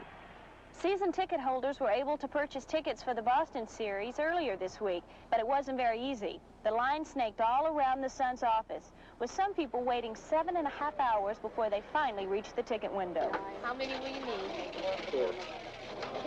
If the toughest thing in town is to get a ticket for the Boston series, the second toughest project is to get a call through to the Suns office. Phoenix Suns, one moment, please. When NBA officials in New York couldn't do it, they sent the following telex. Can't get through your switchboard. Please call us. It was the only way to do business this week. It may be difficult to get into the Suns office, but General Manager Jerry Colangelo does find time to get out. Number one. Good morning. Each morning begins with bagels, lox, and a lot of basketball talk. These people around us, have you noticed them progressively getting more gung-ho Phoenix Suns? You know, 4 months ago, Phyllis, things were at a low ebb, and fans were kind of nervous and upset as they had been in the past. This was all before things started to fall in place. As things did work out, and we concluded with making the playoffs and now playing for the World's Championship, you might say that we went from the outhouse to the penthouse in a very short period of time. A fellow in a Superman outfit showed up a few games ago and really got our fans going. I mean, I think it's really worth a few points to have our crowd behind us in the Coliseum. I've said they won't let us lose. It's been the kind of week where everyone in Phoenix is talking basketball, and they're all believers now. Pressure's going to be on Charlie Scott. I think the adrenaline's going to be flowing a little bit on Charlie, and how it affects his game might be quite interesting. It could work to his detriment, or it could work to his benefit. Even the hot spring weather has taken a back seat to the Western Division champs. On KOOL in Phoenix, where 95% of the people are talking nothing but Phoenix Suns. I figure 4 games. 4 games, we'll call it, okay? And in clubs, singers are saluting the Suns in their own special way. Wings of Phoenix gonna set us in flight as we take on Boston tonight. Phoenix was named after the mythical bird who rose to life again out of its own ashes. And for the past 4 months, the Phoenix Suns have accomplished that same sort of rebirth, rising from its ashes to what folks here truly believe will be the Suns' first NBA championship. This is Phyllis George for CBS Sports in Phoenix. The NBA championship on CBS will continue after this word from your local station. Murder adds a harsh note of reality for an outpatient from a mental ward in stark drama with Kojak tonight on CBS. What kind of a car are you looking for? One that'll last. You ask for it. The Toyota Corollas. Pick from 2 doors, 4 doors, 5-door wagons. Whatever model you choose will have a solid welded body built to last. One of the reasons 9 out of 10 Toyota cars ever sold in America are still on the road. If you can find a better built small car than Toyota, buy it. Quality. You ask for it, you got it, Toyota. At Simms, you'll never see the word sale. Simms represents at off price the world's finest brand names in ladies' and men's clothing. At all times, you can buy men's current nationally advertised $160 vested suits with the label for $88. $20 designer shirts for $9.99. There's never a reason for a sale. At Simms, an educated consumer is our best customer. Channel 2, New York. Back at halftime here in the Boston Garden, and I'm Brent Musburger along with Rick Barry, Mindy Rudolph, and Sonny Hill. And a week from Saturday, coming up on CBS, we have our coverage of the Belmont. And, of course, that's the third leg of the Triple Crown, Elocutionist and Bull Forbes. And also, we're going to take a look at this man, Super Joe Einhorn. And, folks, hold on. He is not going to make this jump. He survived that terrible crash and he's going to come back to jump again. A week from Saturday, he'll go for the distance record. That's right, further out than Evel Knievel. He's going to go 160 feet live on the CBS Sports Spectacular, and of course that will be along with our coverage of the Belmont horse race. And right here at halftime, Rick, I think it's about time to turn our attention back to Game 1 of the championship and some of the highlights. Well, yes, we're going to take a look at some of the offensive highlights, and we must remember, of course, that the defense, I think, is what did it for the Celtics in the second quarter. They really did a good job of preventing Phoenix from running their offense, forced them into difficult shots. Here we see a play early in the game. Sobers passing down deep to Garherd on an easy screen down play. He makes a good fake to get away from Nelson and banks it in off the board. Next, we're going to see Erickson passing the ball to Paul Westphal, who hits Adams coming across the middle for a little fadeaway jump shot over the outstretched arms of Dave Cowens, and a nice soft touch shot there. Next play we have, we're going to get a shot coming into the corner from Perry. The ball comes off. Havlicek kicks it around, and Cowens with a tremendous outlet pass to Kevin Stagum, who gave the Celtics a big lift coming in and getting 5 quick points. Here he goes in over Sobers on the break, picks up a 3-point play. Now we see the Celtics going inside to Charlie Scott. Ricky Sobers lost his man, turned his head. Charlie went to the basket, and Dave got the ball to him. Now here's a pass into Cowens. He gets Perry low, turns around, and just shoots the ball right over him. There's not much you can do about a play like that. Here on the play, moving away from the ball, John Havlicek comes off a screen. Look at that screen by Dave Cowens. He just lifts Van Arsdale off the ground, and Hondo has an easy jump shot coming up. And the only way to defend that, Brent, would be for Alvin Adams to step out and play the passing lane, picking up John Havlicek and making a switching play. If they did that, they could shut that play down. You think then it is the Celtic defense and not necessarily the poor shooting by the Suns that has been the difference? Well, I think it's a combination of two. Certainly the Suns had a very poor shooting first half, but I do think that in the middle of the second quarter, the Celtic defense certainly improved and really helped out as far as the Celtics were concerned. Rick, right now, let's go to Sonny Hill, who's standing by with Celtic coach Tommy Heinsohn. Sonny? Talking with Tommy here. And Tommy, 2 things right off the top. Turnovers. What did you tell your ball club about the turnovers? Well, you know, this team, Phoenix, plays a zone type of defense, zone principles. They try and cut off the passing lanes, and we're trying to force the play. And I think we caught on to it late in the second quarter. So I think we've handled that pretty well. The heartbeat of the Boston Celtics is John Havlicek. He came off the bench and really gave you a lift, sort of made you run a little bit. Well, that's what we're trying to do, is run, and we quite don't have a ball player like Havlicek. All our other forwards, with the exception of McDonald, are bigger forwards and slower, and Havlicek, even with a bum foot, is still getting down the floor fast enough to put pressure on their defense, and we're scoring off of it. If we had a healthy John Havlicek zipping up that floor, I'd really like to see what would happen. Healthy. He's pretty good. Let's go down to Mindy Rudolph and John McLeod. John, I thought your team had some good shooting opportunities that first half. And also, in some cases, your team was standing around and not moving without the ball. Mindy, this is what we did in the Golden State series for some of the games that we played. As we said earlier, we've had great shot opportunities. We've had the ball inside, and the Boston defense is dropping, but we're not getting the ball outside to the top of the keyhole and then around to the weak side. We've had good shots. I think we've taken some off-balance shots that we don't like to take, but they've shot 45%, we've shot 35%, and we're down by 5, so we're not really in bad shape. We're not as sharp as we'd like to be, and I'm sure Boston probably feels the same way. But I think in the second half, if we move and don't dribble and pass the basketball, that we'll get better shots. Consequently, we should shoot for a better average. I think you're lucky to be down by 5 myself. Mindy, I think we're in a situation, you know, we've had tremendous shots. We had a 2-on-1 break early. Garfield misses an easy shot. We've had some good steals. I think we're doing a pretty good job on the defensive boards. We haven't given them very many offensive rebounds. And like I say, I think it's a matter of being more precise in our movement and passing the ball and not trying to dribble or do it one-on-one. Okay, John. We'll look for it all in the second half. Back to Brent. All right, Mindy, thank you very much. To follow up on what John McLeod was telling everyone, Paul Westphal was held to 2 points in the first half. He shot only 1 of 5. His shooting percentage, 53, is the best among Phoenix players in the playoffs. So, Rick, if we're looking for any player to come back in the second half, it'll be Westphal. You fly a lot closer to the crops than to the clouds. But when those last acres are dusted, you know it's Miller time. Time to head for the best tasting beer you can find. It's time to relax. America's quality beer, Miller High Life. Miller stands clear, beer after beer. If you've got the time, we've got the beer.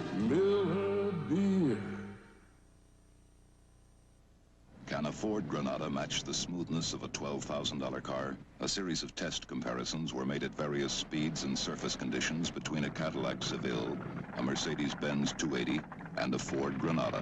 Here, over irregularly spaced boards, a vibration recorder took readings. In all tests, the Ford Granada consistently ranked first or second. Granada's base sticker price, under $4,000, excluding taxes, title, and destination charges. See your local Ford dealer. Get that rhythm. Get that rhythm. Get ready. Shoot the ball. That's my man. Okay, Gabe, you get that rhythm down, Dave. Get that rhythm down. Get ready to shoot that ball. Elvin Hayes and the NBA are volunteers for Special Olympics. That's my man. You can help a special athlete, too. Write Special Olympics, Washington, D.C. The preceding announcement was brought to you as a public service on behalf of the National Basketball Association. Third quarter underway. NBA championship. Phoenix with the ball, and Rick, we get some pressure right now from the Celtics. Yes, but once again, it's still not as severe as I had anticipated. There he gives it to Alvin Adams, who takes the first shot, cans it, and come to the free throw line. Yes, Ricky Sober set a great screen on Dave Cowens, and Cowens didn't appreciate it. And let's take a look at it right here. Gonna look at Cowens. There's Cowens. Look at the screen by Sobers. He doesn't like that. Watch this play right. He just takes it. Says, hey, listen, get out of my way, little fella. You're not supposed to do that. He was coming like a football player on him.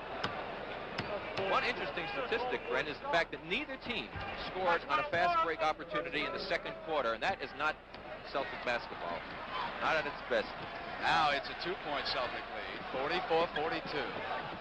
Third quarter just underway. Silas opened momentarily, took the pass, and it was fouled as he came up. Garfield Hurd was right there. I believe that's the second on Hurd. Didn't he have just one in the first half? Let me check that. Yes, that's exactly right. That's his second foul. And John Havlicek just made what had to be a perfect pass. Gar Hurd made a great defensive play by dropping off of John, clogging up the middle to prevent an opportunity inside, and John saw that Silas was open and made a perfect pass to him underneath the basket. Down at Phoenix, Paul Silas weighed 143. He is about 25 pounds lighter here with the Boston Celtics. Has helped him tremendously, that loss in weight.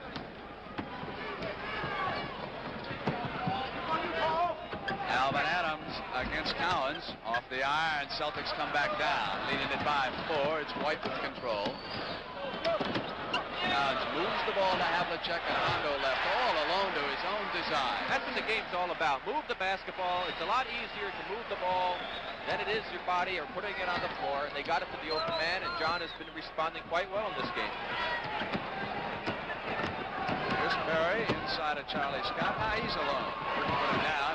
Hondo battling for the rebound. Celtics with control. Try to come back quickly. White is open on the right side. Garfield Hurd cut off the passing lane. 6-point Celtic lead. Woo! Here's White. Garfield Hurd jumps out on him. Sobers with Scott. Cowens left alone outside. Sinks it. Now it is 50-42. And John McLeod immediately wants a timeout. You can see that Tommy Heinsohn was extremely pleased, Rick, with how things were going. Yes, that's exactly the way the Celtics like to play. Get the ball up the floor quickly, move it around, set screens, get a man open, get him the ball, and hopefully put it in the basket.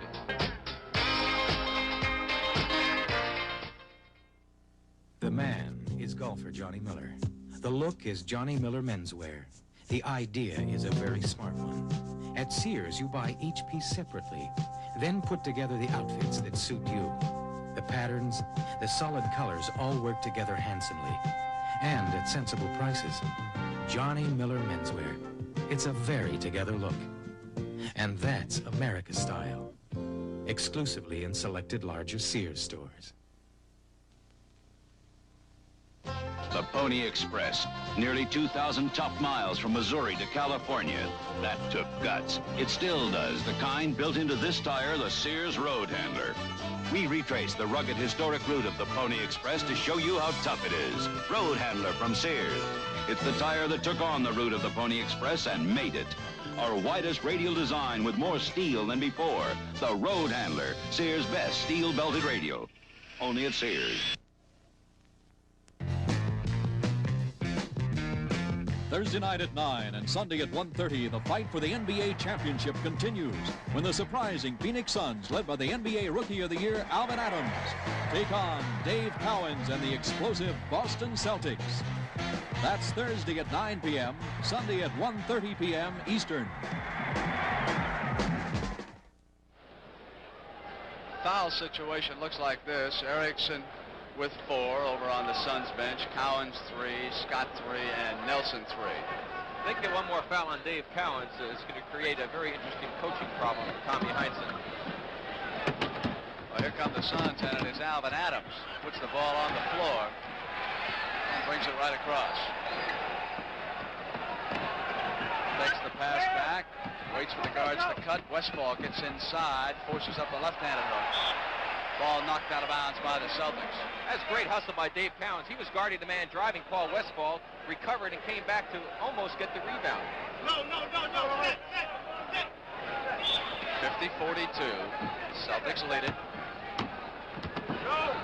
Rick, we got to see if Westphal can get open and hit some hoops for him, because he was certainly one of their main men against you and earlier against Seattle in the playoffs. Without any question, he's not been a factor offensively there this afternoon. Shot clock is down. Celtic defense pressuring him with 5 seconds on that shot clock. Garfield heard Canton. Havlicek was open at the other end, and they didn't pick him up in time. He swung free before Garfield took the shot. It's 50-44. 9:45 to go in the third. 3 seconds. Cowens turns around. Adams with control. Now the Suns can pull back to within 4 points. Havlicek was all over Westphal. What do the Suns like to do off an inbounds pass? Well, they like to run a little play down low to try and free a man. They're not running that play right now, though. Barry swings it to Sobers. Stand there. Yeah, don't throw it. Shot clock inside of 10 seconds. As Rick has been pointing out. Great defense.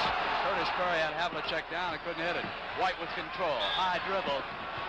And a little bit too high that time, Brent. He carried the ball, and Jake O'Donnell was right on top of it. Fans weren't too happy about Havlicek getting knocked down under the basket. JoJo wasn't too happy about the call, as you can see, either. No, neither was Tom Heinsohn. You know who.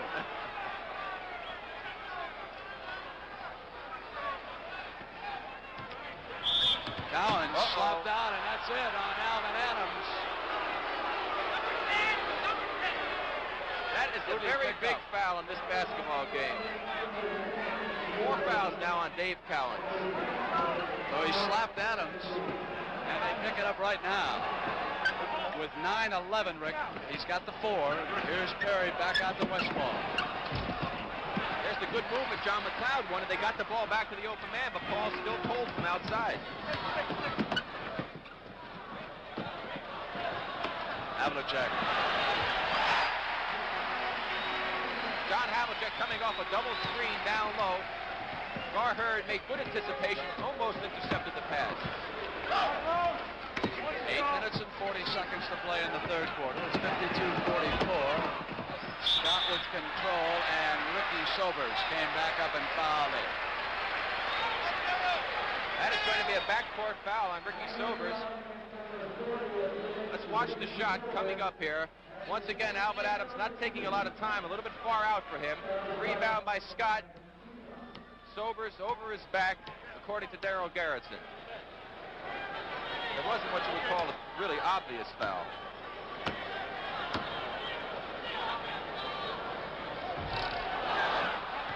It's amazing, Rick, how much better Charlie Scott played in the final 3 games of the Cleveland series than he did in the opening 3. He more than doubled his point production against the Cavaliers down the stretch. That's going to happen. A good ball player may have a few bad games, but he's going to come back and generally has some pretty good ones in the series. Well, let's see if Westphall's got it going yet, Rick. He does. 53-46 and 8:24. We'll see what the Celtics answer with.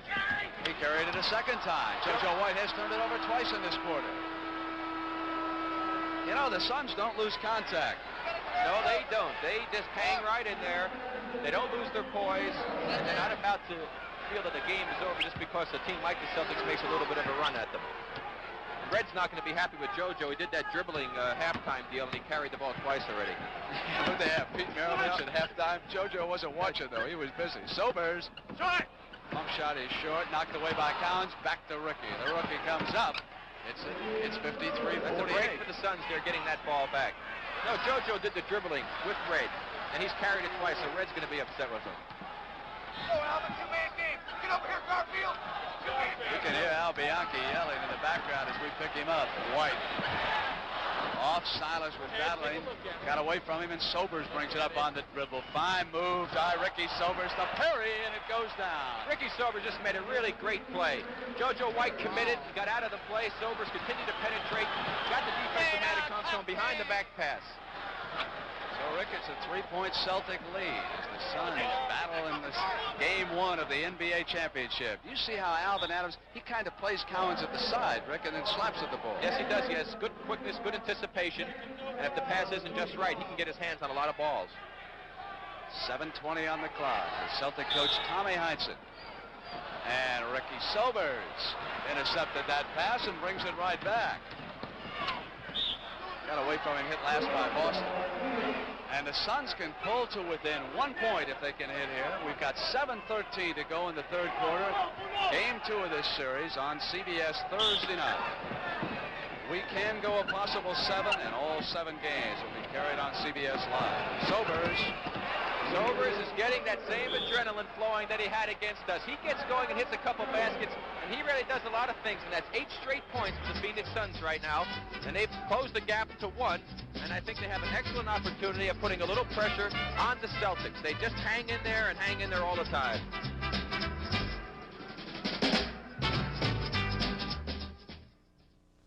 Hey, look, I want to show you something great. This new coffee maker from Norelco, the Dial-A-Brew. You know, other drip coffee makers are set at the factory their way. But with the new Norelco Dial-A-Brew, you dial to the taste you want. Light, medium, dark. Isn't that terrific? And no other coffee maker has this unique taste control system for exactly the strength you want. Pay less, pay more, but you can't buy a finer coffee maker. And only Norelco has Dial-A-Brew. If you suffer from occasional attacks of bronchial asthma, you know tablets, capsules, or liquids can take 15 minutes to work. You want relief that starts in seconds. You want Broncaid Mist. Broncaid Mist speeds directly to your lungs, opens clogged air passages in seconds, helps release trapped air so you breathe freely, in and out. So the next time bronchial asthma attacks, fight back. Reach for Broncaid Mist, the fastest relief possible.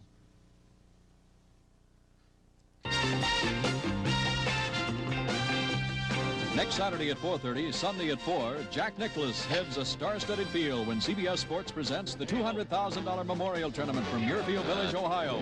Hubie Green, Tom Weiskopf, and Lee Trevino will be shooting for the $40,000 first prize. That's the Memorial Tournament next Saturday at 4:30, Sunday at 4 p.m. Eastern. Mindy, this is the anniversary of that Charlie Scott-Paul Westphal trade. And on top of that, Brent, it's interesting to point out is how did Silas get to Boston from Phoenix? It all involved in that same deal because Paul Silas belonged to Phoenix, was traded to Boston in order for Phoenix to deal for Charlie Scott. Charlie Scott went to Phoenix, Westphal went to Phoenix, so in total it was 2 for 1. Havlicek. Cowens battle back. Nice move, Rick. That was a super tap by Dave Cowens. He reached up with his left hand, didn't have a real good angle, and made an exceptionally good tap on that basketball to get 2 points. And it moved Boston back ahead by 3. JoJo White cautiously watching Westphal, and when he gave up the dribble, JoJo closed in. Here's Sobers. He's got a hot hand right now. There's his confidence. Did you see the rookie get inside of Scott? Couldn't put it down. Tries to draw the foul. Did not. Havlicek brings it back. It's 55-52. Silas on a rolling hook, and Garfield Hurd came up on him and fouled him. On the team side, 3 fouls against Phoenix and 2 against Boston with 6:14 to go in the third. Paul Silas made a good move going to the basket. Gar Hurd came across, made what looked like was a halfway decent block, but evidently he picked up a little bit of his hand on the shot. And Sobers was not too happy about Dave Cowens knocking him down under the basket on the other end of the floor. He's a tough competitor. Let's watch him getting knocked down. Here we go. Dave Cowens with the ball. Well, he put a little bit of an act on there. He doesn't have too much reason to be upset. Clemens hits the free throws. It's 57-52. Celtics back ahead by 5. And 6 minutes and 12 seconds to go in the third quarter. Sobers with that injured right thumb. Garfield Hurd hits it. 57-54, a big hoop. Not exactly a high percentage shot. He played with that abscessed tooth against you, and he was telling me he feels much better here today. I didn't even know he had the abscessed tooth. Big JoJo inside. There's Celtic basketball once again, moving without the ball, cutting to the basket. Something that Phoenix does quite well also. It's carried back to Ricky Sobers in 5:35 to go in the third quarter, 59-54. Adams with a pass inside, but it was before the shot. It was Charlie Scott who fouled it. Yes, and that's 4 fouls on Charlie Scott. Once again, good movement without the ball. Paul Westphal cutting to the basket. Charlie picking up his 4th foul. You know, we've mentioned how Westphal has not been a big factor offensively. JoJo White only has 4 points. Here's Westphal. He's hit 2 field goals here in the third quarter.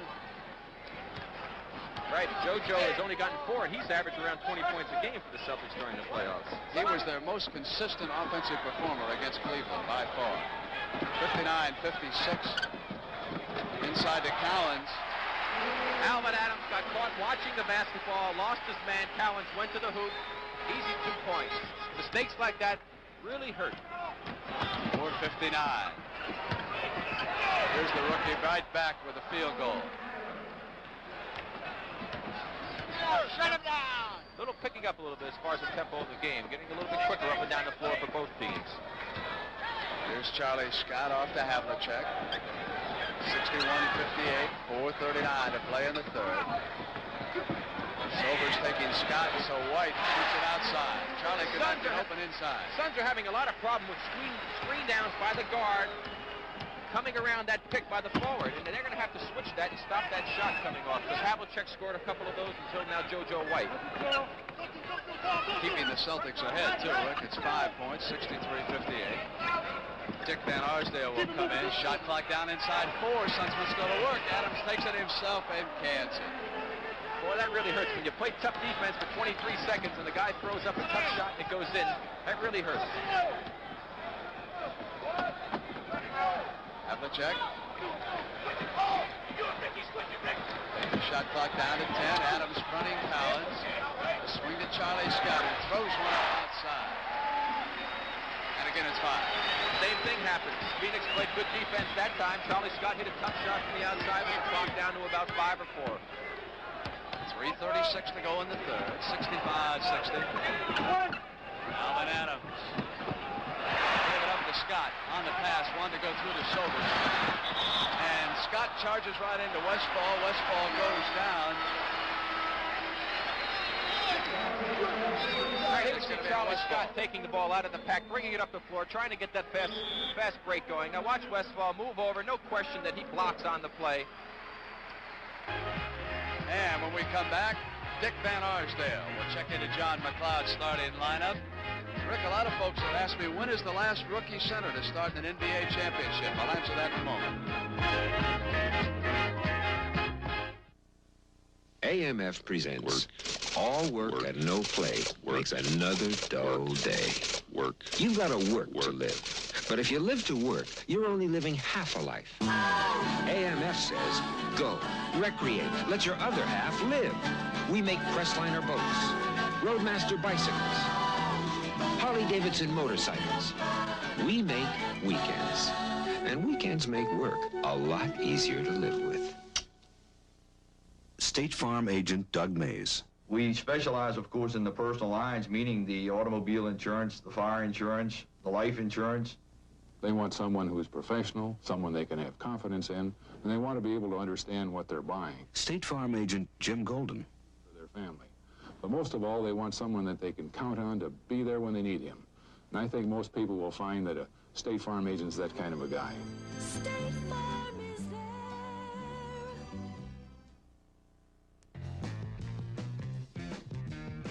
Thursday night at 9 and Sunday at 1:30, the fight for the NBA championship continues when the surprising Phoenix Suns, led by the NBA Rookie of the Year, Alvin Adams, take on Dave Cowens and the explosive Boston Celtics. That's Thursday at 9 p.m., Sunday at 1:30 p.m. Eastern. Rick Alvin Adams is the first rookie center to start in the NBA Championship Series since Gene Wiley of the Lakers opposed the Celtics in 1963. Do you remember Gene Wiley? Yes, I do. Well, he's a pretty good artist also. He used to do a lot of oil painting. Is he still painting out on the West Coast? I don't really know. I think he is. Gene Wiley, wherever you are, get in touch with Rick Berry. He wants to buy one of your paintings. He can afford it. I don't know about that. Huh? Mindy wants to buy one. Because you're making all the money. $325, or is Pam Berry spending? How is the family? I haven't had a chance to ask you. Well, I hope they're doing all right. We've got $325 to go in the third period. It's 65 to 60. Celtics ahead of the Phoenix Suns. Stakem wheels it over to JoJo White. There's the man that really helped the Celtics get going offensively, JoJo White. Now we'll see if Van Arsdale can give the Suns some offense as he's checked in. He has the ball. And right away they throw it out of bounds. Turn it over. A little lack of communication there that time. Dick Van Arsdale thought that his center, Alvin Adams, was going to pop out and decided to go back door. It's Kevin Stakem with control as Charlie Scott takes a break. Havlicek, Cowens, and Silas up front. White and Stakem in the backcourt. Stakem gives it back to White. He goes for two in a row but can't hit it. And nothing but Phoenix Suns at the glass. 67-60, 2:35 to go in the third quarter. You don't get the feeling watching the Suns that they're ever out of a ball game. As Perry rolls inside, takes a beautiful backdoor pass. Adams has been averaging about 5.5 assists a game in the playoffs. White rotates in, and there's Adams with the rebound. And he just passed it too far ahead of Sobers. Turned it over, a little over anxious. Yes, he was. They had an excellent opportunity there to get right back in the thick of things. Although 5 points is not a lot of points at this stage. 2 minutes in Stakem with possession. Van Arsdale goes with him. I know, but there's an offensive foul. It's on Stakem. Good call. Let's watch that last pass by Alvin Adams to Curtis Perry. See, he fakes the pass to Perry. Perry gets the inside position, cuts to the hoop. Stakem's trailing, and a nice pass for 2 points. Keith Erickson has checked back in, Rick, with those 4 fouls, and Curtis Perry goes out. Erickson was such a big factor against the Warriors. As Sobers pulls up, nothing going. That's going the other way. Ricky Sobers used his right arm to push Kevin Stakem up, who put a lot of good pressure on him. John McLeod didn't like the call, I don't think. His Suns trail it by 5. 1:50 to go in the third quarter, 67-62. Silas gets it to Cowens. It rotates inside. That's the first thing that Dave Cowens has done where we can even mention his name both offensively and defensively since he picked up his 4th foul. He's been a little passive since he's gotten that 4th foul. Arsdale wheels it to Keith Erickson. Erickson was on a championship team with the Lakers back in '72, but didn't see any action because of an injury. And he gets open on the pass from Van Arsdale. Couldn't put it down. Cowens outlet Ricky Sobers with the interception. Brings it right back down for the Suns. Big moment here for the Suns. Adams inside. It's 69-64. Havlicek's open deep. He's all alone. Nobody stayed with him. It's 71-64 and a minute left in the third. Boy, that really breaks your back. You work real hard to make a steal, get an easy basket, and the team turns around and throws it the length of the floor for an easy 2-back. Somebody just lost track of Havlicek there. And somebody usually loses track of John Havlicek at some time or other. Paul Silas is not unheard. Shot clock going down. Suns must hurry. 2 seconds. Van Arsdale up with a shot. That's about 3 shots they've hit with 1 second left on the clock. They did that against us about 4 times, too. They have a great knack for it. Traveling. Turn it over. Stakem was bringing it down. Autry checks in, and Adams will take a rest with 28 seconds to go in the third quarter. 71-66 score. Okay. A lot of turnovers for the Celtics. I think you can hear John McLeod talking to Paul Westphal, warning him to get back now on defense. As he comes up, JoJo White takes him. They don't want to be burned by a man being wide open as they just were by Havlicek. They want to try and get that last shot up near the buzzer so that the Celtics don't have an opportunity to come back. Westphal throws it up, and the Suns will save it with 7 seconds. Erickson outside. didn't realize they had a few more seconds than he thought. Exactly. He didn't know it. Neither does JoJo. They didn't realize how much time was left, and that could have hurt him. They should have gotten a better shot than that. Yeah, he had enough time to make a pass. They could have improved their position. We've got 12 minutes to play. Game 1, NBA championship. You'll see the best in basketball when you watch the NBA. When you watch the NBA on CBS.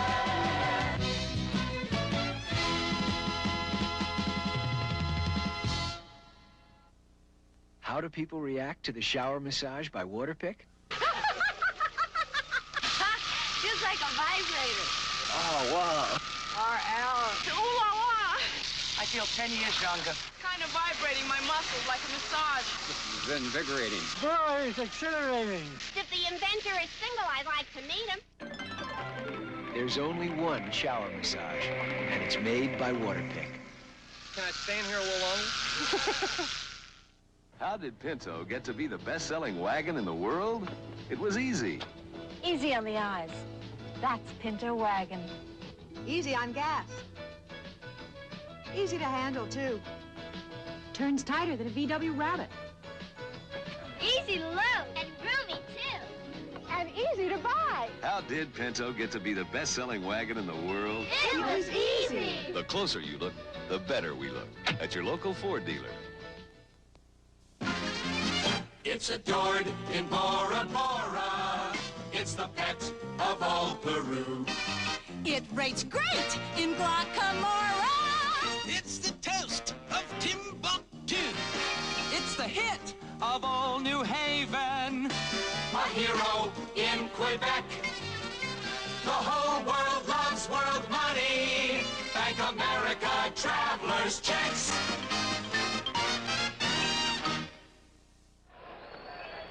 Jake O'Donnell has just come over to the table to talk to Mindy Rudolph. Mindy, I think we've got a problem with Dave Cowan's foul total. Dave Cowan should have a total of 4 according to the broadcast, but in the last particular foul, the one prior to that, Brent, it was charged to JoJo White, not to Dave Cowan. So Dave Cowan does have only 3 fouls, not 4. That's a big difference, too, That certainly is a big difference. 71 to 66. 11 minutes and 50 seconds of play left here in regulation time. Erickson with the steal, taken away from Havlicek. Now they can come right back and close to within 3 if they can convert. Rick, we'll see what they want to do here on offense in the last quarter. Got to get back to executing their offensive patterns. Very patient team. Autry has replaced Adams, gives it to Van Arsdale. Kick outside. Paul Silas with a defensive board and a loose ball foul. It's going to be number 5. Erickson, 5 fouls on Keith. Not the type of shot that John McLeod likes his Phoenix Suns to take. Dick Van Arsdale took a shot a little bit further than he likes to shoot the ball. And with the result, Keith Erickson has picked up his 5th foul, and he's going out as Curtis Perry comes in. There's the converted turnovers. Boston now picked up one on that last play when Erickson intercepted the ball, so they have 21 turnovers. It's 71-66. Havlicek with Curtis Perry on him now, and Erickson off of the bench. Howens at the top of the circle. Silas with a second chance. Off to Scott. Offensive board looms big right now. Scott converts. It's 73-66, a 7-point Celtic lead. Now, Rick, the Suns have got to come up with something. Yes, it looks to me when I saw Paul Westfall's face that he's getting a little frustrated in this game. Yes, you can see it. Turn around. Missed it. You're exactly right. You called it. He forced that one up, missed it. Here's Scott at the top of the circle. Hondo. Watch the killer instinct come out right now. And as Cowens began his run on Autry, Autry fouled him. Dennis Autry tries to do that a great deal. For a big man, he tries to draw a lot of charges. He knows he's not a shot blocker, and that time he was called for the block. Celtics can go up by 9 if they can hit here with 10 minutes and 30 seconds left in this game. Autry all over Cowens and gives it off to Scott, who comes up over Van Arsdale. Autry got back to the board. Now it's Westfall. And again, an important moment for the Suns on offense. And it is Westfall who takes that shot, and this time he puts it down. and a little more relaxation on his face. He must have talked to himself. Well, I don't know, but he's still trying to do a little bit too much by himself. They still have to run those patterns. They can't go away from that if they want to be successful. That was all one-on-one. It's 5. Cowens at the turnaround, but there was a whistle. Garfield Hurd attempted to make what I thought was a good play, came over to double-team Cowens, and he could have caused some real problems for him, but he tried to go for the block instead and picked up a foul, and actually Dave would have had a very difficult chance to make that basket. That's 4 fouls on Garfield Hurd. Cowens at the line, and if you were out getting a beer or out of the room, he is playing with 3 fouls, and not the 4 that we thought. That was JoJo White who picked up that last foul. Here's Dave with the ball with Autry on him. Comes back. Good play right there by Hurd, but he tries for the block, and he has a tendency to do that. He likes to block shots, and he would have been better off that time just trying to distract them. Alvin Adams back in the ball game now for Autry. Well, Autry stays in. He comes back in for Hurd. So they're going with 2 centers. And Adams, a lot of people felt, might have to play at forward in the professionals, but he surprised everyone. But now we can see what he can do. He's got a marvelous outside shooting touch. Van Arsdale waits for him, and here he is. Cowens will take him. Battle for the loose ball, and it was Curtis Perry. Back to Paul Westphal. Westphal missing, and Perry. And Alvin Adams was right there to put it down, and they stayed alive with that one. Sure it did. There's a lot of effort, and they just threw the ball away. A very costly turnover now for the Celtics. They are very sloppy with the ball here this afternoon. 74-70 and 9:35. This could be the critical moment here in Game 1. The Suns have just controlled the offensive board against the Celtics. Now Boston gives them still another chance, and Rick, they can close to within 2.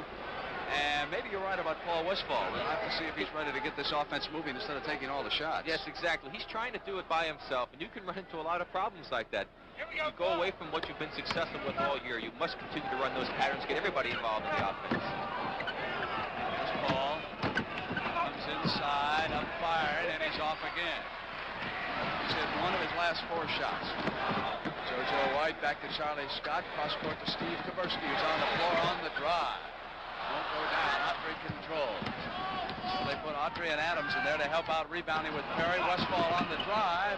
Won't go down. And again, it's Paul Westphal on offense for the Suns. Here's Scott. Drives the other side. No, it's going to come out and off. Boy, they are not going to like that call here in Boston. You can hear the boos coming up now. Let's watch this play. Mindy, take a look at this one. What do you think? Here's the pass coming out to Charlie Scott. Here's a good fake. Up to the basket. Autry jumps and leaves his feet. That's going to be a foul on Autry. When you call the left hand coming out. What do you think, Mindy? He moved that left hand? It looked to me as if Johnny Scott had it hidden from the camera, but he bumped the chest as he went up. Very difficult call to see and to make. And that's the 5th foul, too, that was just picked up. And here is a great substitution, I think, and this shows you what a good coach John McLeod is. Paul Westphal has been hurting his team. He's been trying to take over the offense, and he quickly is putting him on the bench, bringing in Ricky Sobers. And Charlie Scott is gone. As we were talking about that one, Charlie Scott went down and picked up 6. You could see it. And Charlie got a technical now called against him. As Charlie Scott is fouled out with 8:53. 74-70. Van Arsdale will shoot the technical. Heinsohn and Killalay are up screaming on the Celtic bench. This could pull the Suns to within 3 if Van Arsdale can put it down. He does. They are very upset. John Havlicek, you see Tom Heinsohn, and he is really fuming. Havlicek talking to the officials, trying to find out what was going on. You see Charlie on the bench. Autry with control. Suns trail it by 3. Here's Ricky Sobers coming left side. Kaburski picks him up. Havlicek now back at guard for the Celtics. Adams gets Cowens off his feet.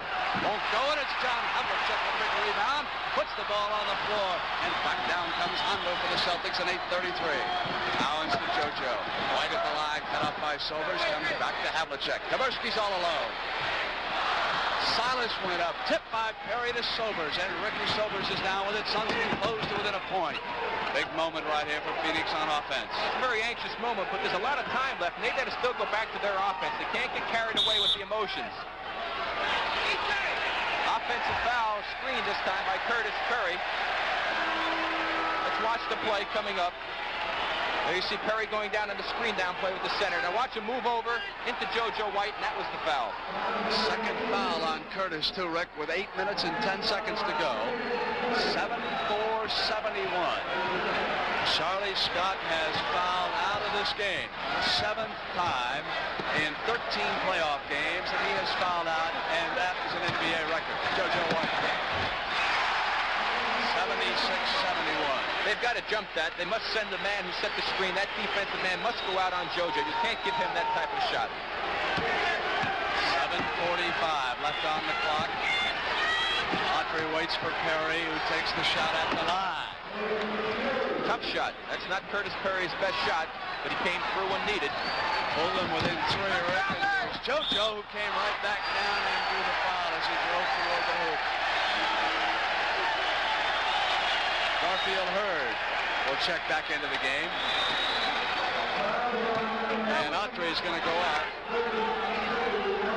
And for Alvin Adams, his 3rd personal foul. Down the foul, and Al Bianchi look on.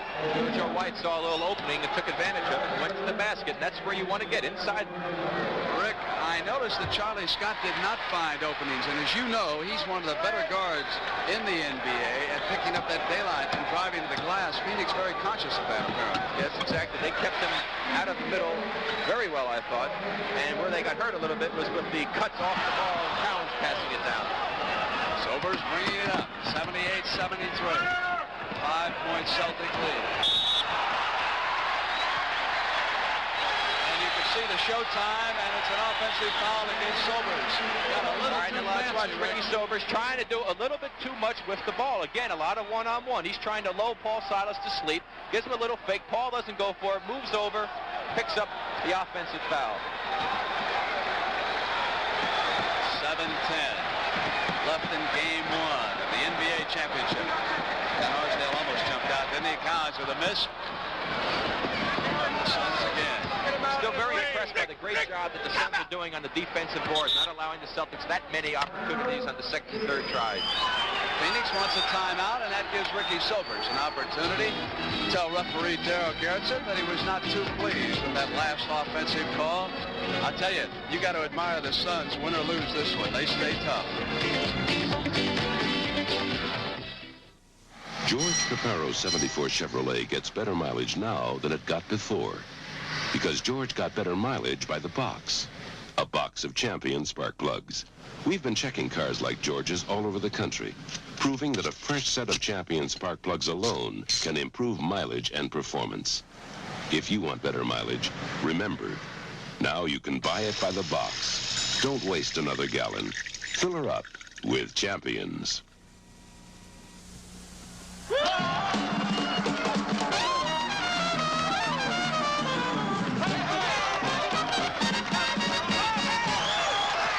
Now comes Miller time. You're so good you can play the blues even when you ain't sad. And now it's time to head for the best tasting beer you can find. Miller High Life, America's quality beer. If you've got the time, we've got the beer. Miller Beer. Thursday night at 9 and Sunday at 1:30, the fight for the NBA championship continues when the surprising Phoenix Suns, led by the NBA Rookie of the Year, Alvin Adams, take on Dave Cowens and the explosive Boston Celtics. That's Thursday at 9 p.m., Sunday at 1:30 p.m. Eastern.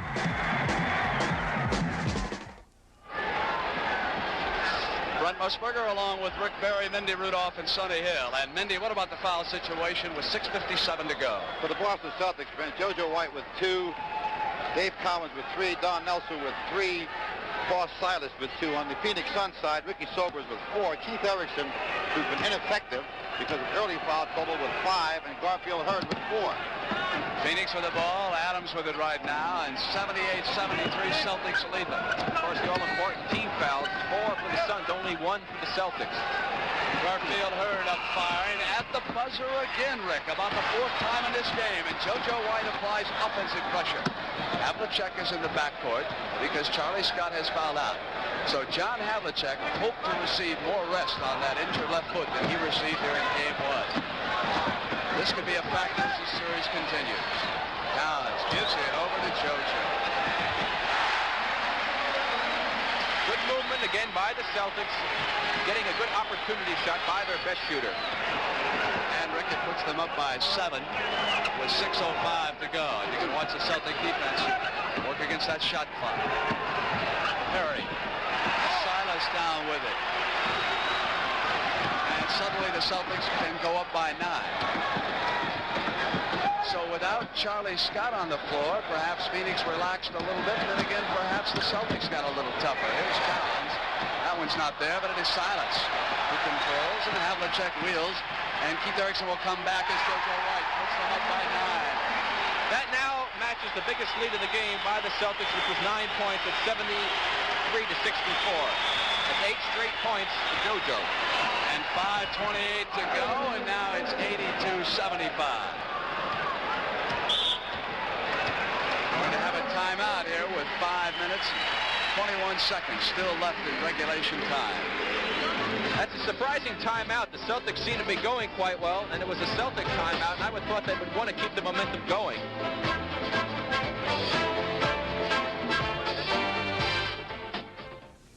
When Roger Green was a little boy, he wanted to be a policeman. Last week it happened. Car 34. When Roger brought home his new Bearcat police scanner. Car 34, 10-4. Bearcats automatically track down the action around town and make you a part of it. Police calls, fire calls, emergency calls. Car 34 has suspect in custody. Well done. Bearcat scanners, the most exciting thing that's happened to home entertainment since television. Bearcat, the largest selling police scanner in America.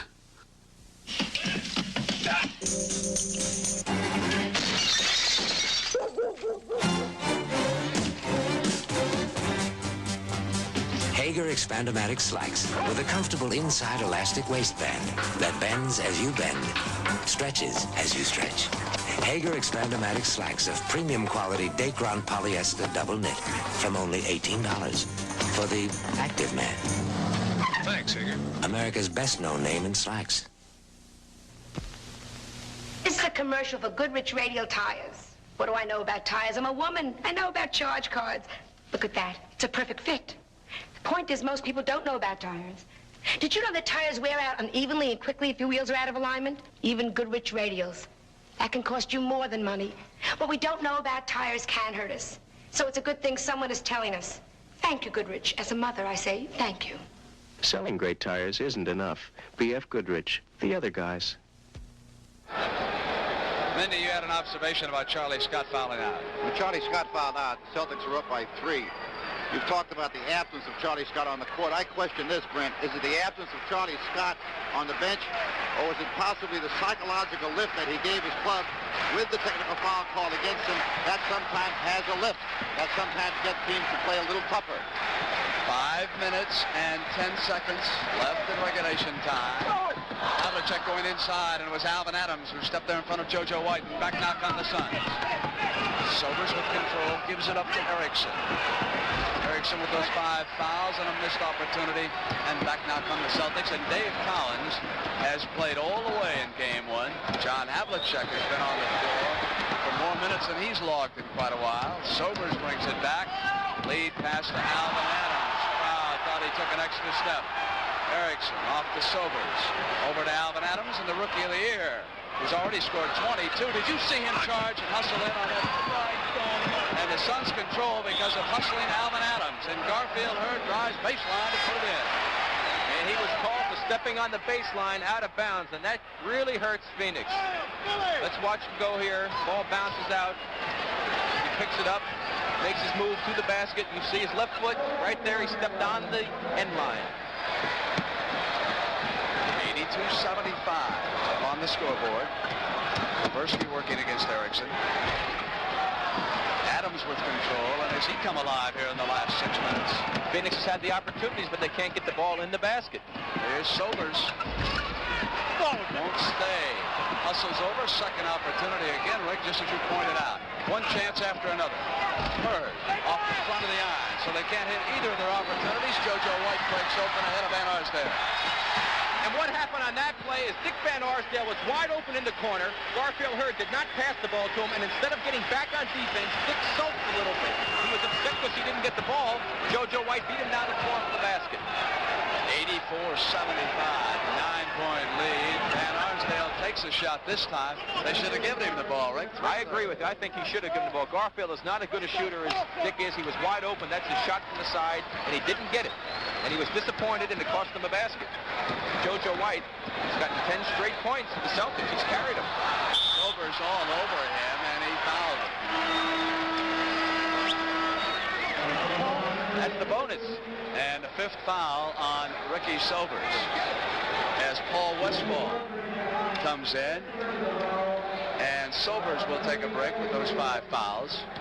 I tell you, that 5th foul did not make up John McLeod's mind. He already had Paul Westphal off his bench over there and ready to send him in. Well, exactly. Paul has been an outstanding performer for him all during the year, and because he had a little bit of a tough streak going there in the middle of the 3rd quarter, he's not going to go away from him for the whole game. He's going to give him another chance. Rick, look at the team fouls. Only 1 against the Boston Celtics. 3 minutes and 15 seconds to go. Suns already over the limit. 86-77. Back to 9. Crisis time for the Suns. Inside to Alvin Adams. And the Rookie of the Year looks sweet on that hoop.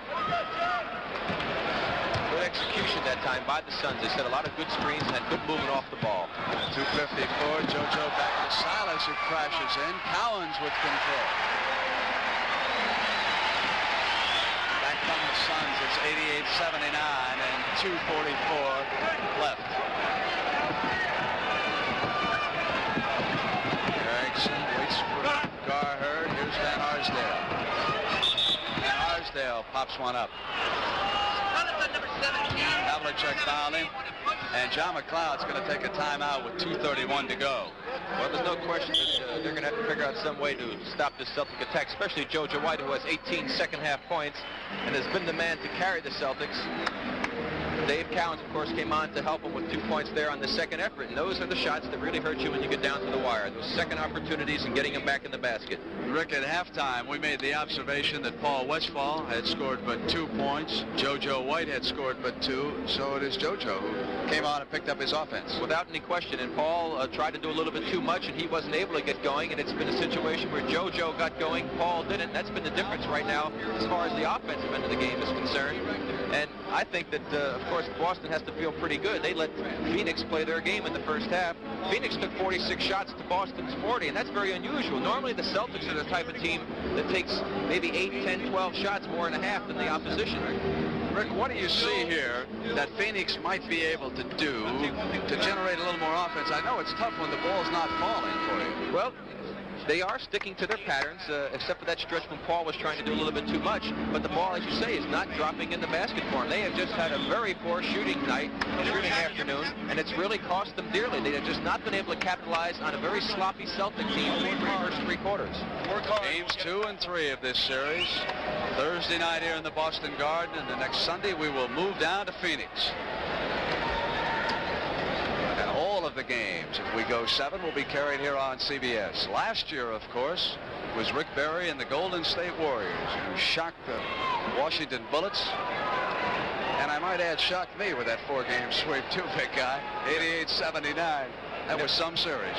Well, of course, this is a new year, and you've got 2 new teams playing for the championship, which shows you just how well balanced the NBA is getting these days. And during one stretch, Brent, JoJo White is the only scorer for the Celtics for 7 minutes and 22 seconds. That's what you call carrying the offense. And Arsdale's free throw cuts the Celtics lead now to 8. Now 7, 2:31. Pressure by the Suns. Havlicek hits White. Westphal waits for Hondo, and Hondo goes to Silas, and here's Kaburski. Cowens has scored 23 points, 90-81. He's been a monster on the boards. He's got 20 rebounds already. Suns will try to battle back from that 9-point deficit. Garherd, turnaround against Kaburski, cuts it to 7. Now they'll pressure the ball again in the backcourt, trying to get a turnover. And the Celtics have been sloppy upon occasion in this game. Here's Silas. Gives it over to Kaburski. Steve is playing with an injured small finger on his right hand. Dislocated the Cleveland series, and that's quite painful. He played well in spots against the Cavaliers and didn't receive much credit. Westfall. Kaburski with control. Paul has just had one of his poorest shooting nights in all of the playoff series here. Well, this afternoon, I should say. Trying a little too hard against his former teammates here in the Boston Garden. When he relaxes, it'll be a different story. He's a marvelous shooter. Silas with a miss, and Garfield hurt off. It's 92-83 and 125. Time running out on the Suns. Cowens. Havlicek bringing it up. Clock goes down to 1:10. Game 1 of the championship series, and the Celtics are about to take a lead. Game 2 will be coming up Thursday night on CBS. The last minute, it's 94-83. Oh, Westfall with another miss. Comes to the basket. You know, you can't expect the Suns, they're a much better shooting team than this, to shoot this poorly for the whole series. So they have to look at it as a pretty good performance. They had a rotten shooting afternoon, and yet they're able to stay pretty darn close to the Celtics. And if some of those shots had dropped, we could have had a different ball game here this afternoon. So I'm sure their spirits will not be too far down. Hondo Havlicek coming to the free throw line. 13-year veteran. 34 years old. And the bottom of his left foot, Rick, is just all black and blue, and the doctor has switched from ice to hot water treatment. Actually, not hot, but kind of lukewarm water, Dr. Silva. They're trying to soften that up, and he really was trying to get him some rest in this game today, but they didn't get him much. A lot of time, and it'd be interesting to see how his foot responds to come back on Thursday. That extra day rest could really help him out. Of course, the days that they have had off since the Cleveland series have helped the Celtics tremendously. Cowens has played all season with that back that has been bruised and troubling him, so he needed the rest. Down to the last 20 seconds. Joe White with a magnificent first half. Another field goal, it's 98-87, and Boston will go in leading, and Mendy Rudolph will be heading toward the locker room where he will be talking to JoJo White. Right out here on the side, I understand, we'll have Mendy with JoJo White. So that'll be coming up right after the game. 98-87. Time has run out, and the Boston Celtics have won Game 1 of the championship series. And John Killalay is upset. No, it wasn't John. It was Charlie Scott, apparently, who was headed toward one of the officials, Rick. They went back out. Did you see them grab Scott, Killalay, and Heinsohn? That's a very wise move, because Charlie Scott could have found himself sitting on the bench for the rest of the series if he had done something foolish like going after the official. Final score, 98-87. We'll have highlights of this, the first game of the NBA Championship Series, and we'll have an interview. Mendy Rudolph will be talking to JoJo White. As Rick has pointed out, JoJo was held to 2 points in the first half, but what a second half he had here at Game 1. It's me, George Burns. For a guy who used to smoke cigars, even in the shower, I never thought I'd get real smoking satisfaction from a pipe tobacco. But this Sir Walter Raleigh is terrific. Made from all burley tobacco. Mellow, rich, really a quality smoke. Terrific.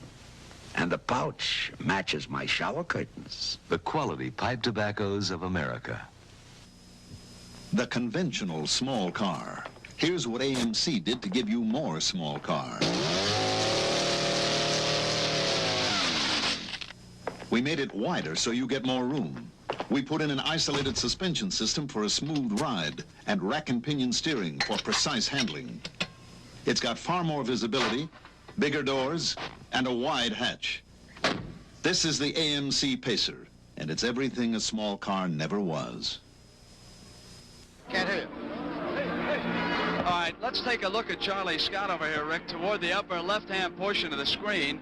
Tommy Heinsohn is shielding him. Who does he want, Jake O'Donnell? He's approaching half court. Now watch Jake O'Donnell come into your screen on the right, lower right, and he's coming. Charlie wants to get to him, but John Havlicek sees that he's trying to go over there, also Paul Silas, and they just kind of ease him off the floor so that he doesn't do anything foolish and get himself in big trouble.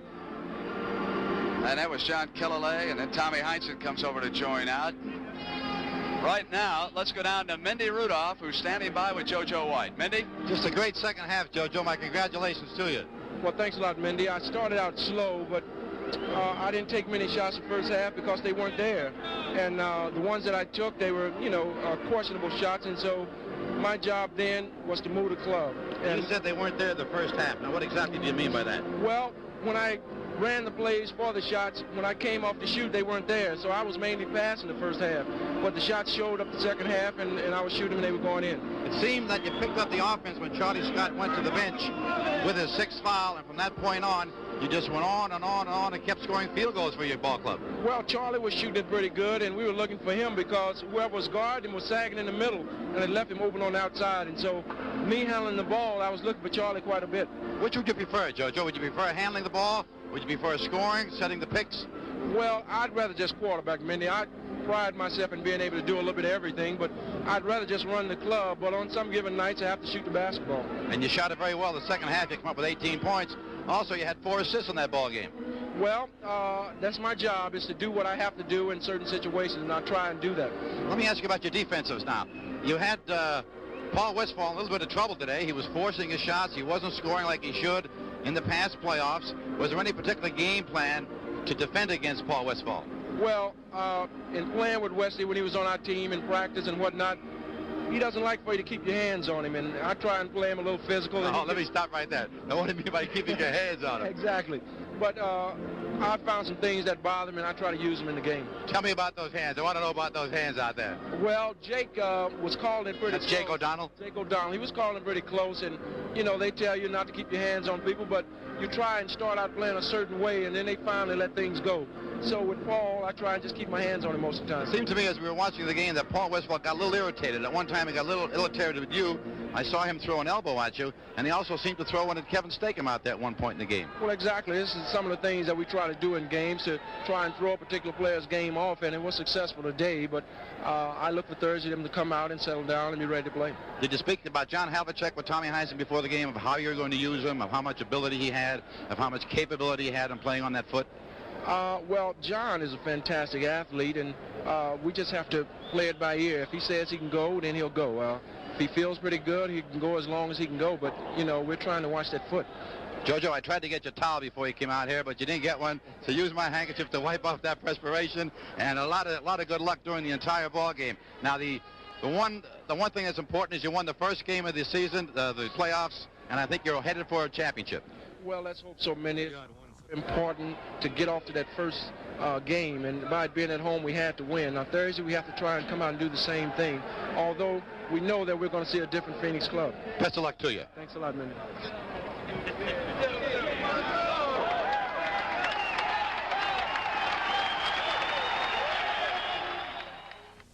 The new Fiat 131.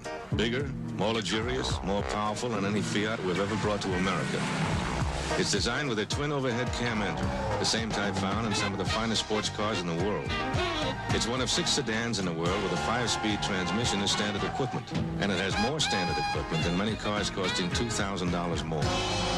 If you've never considered a Fiat before, maybe it's time.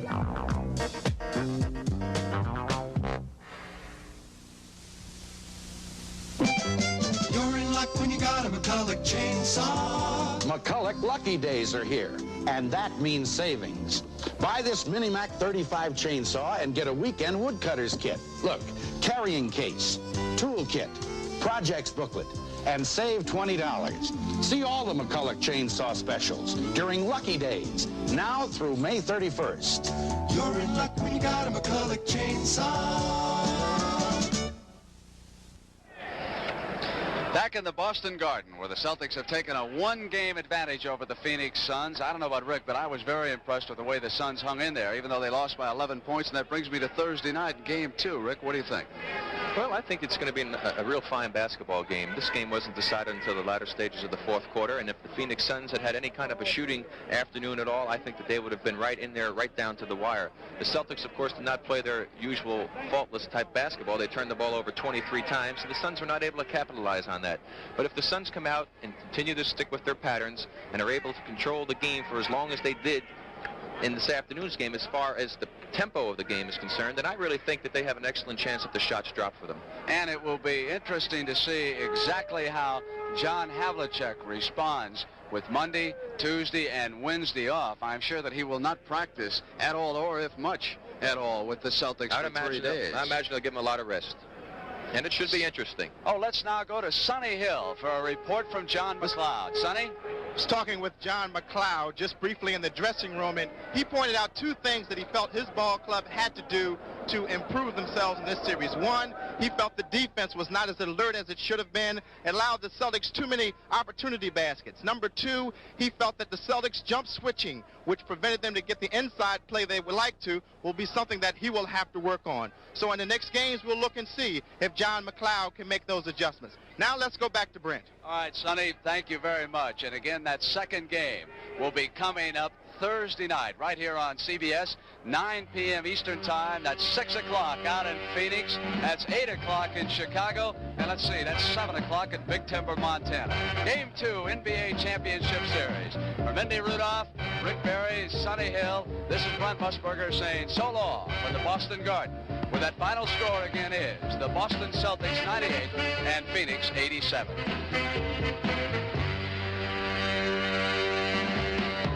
Today's NBA championship game sponsored by Hager Slacks, designed to mix and match with Hager Tops.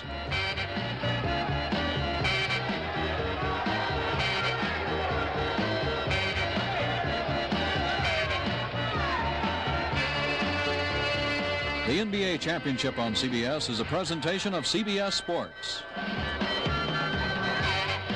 Sonny and Cher display their version of a super commercial, and they call on a girl of super talents to star in it. Versatile Sandy Duncan on the Sonny and Cher Show, tonight on CBS.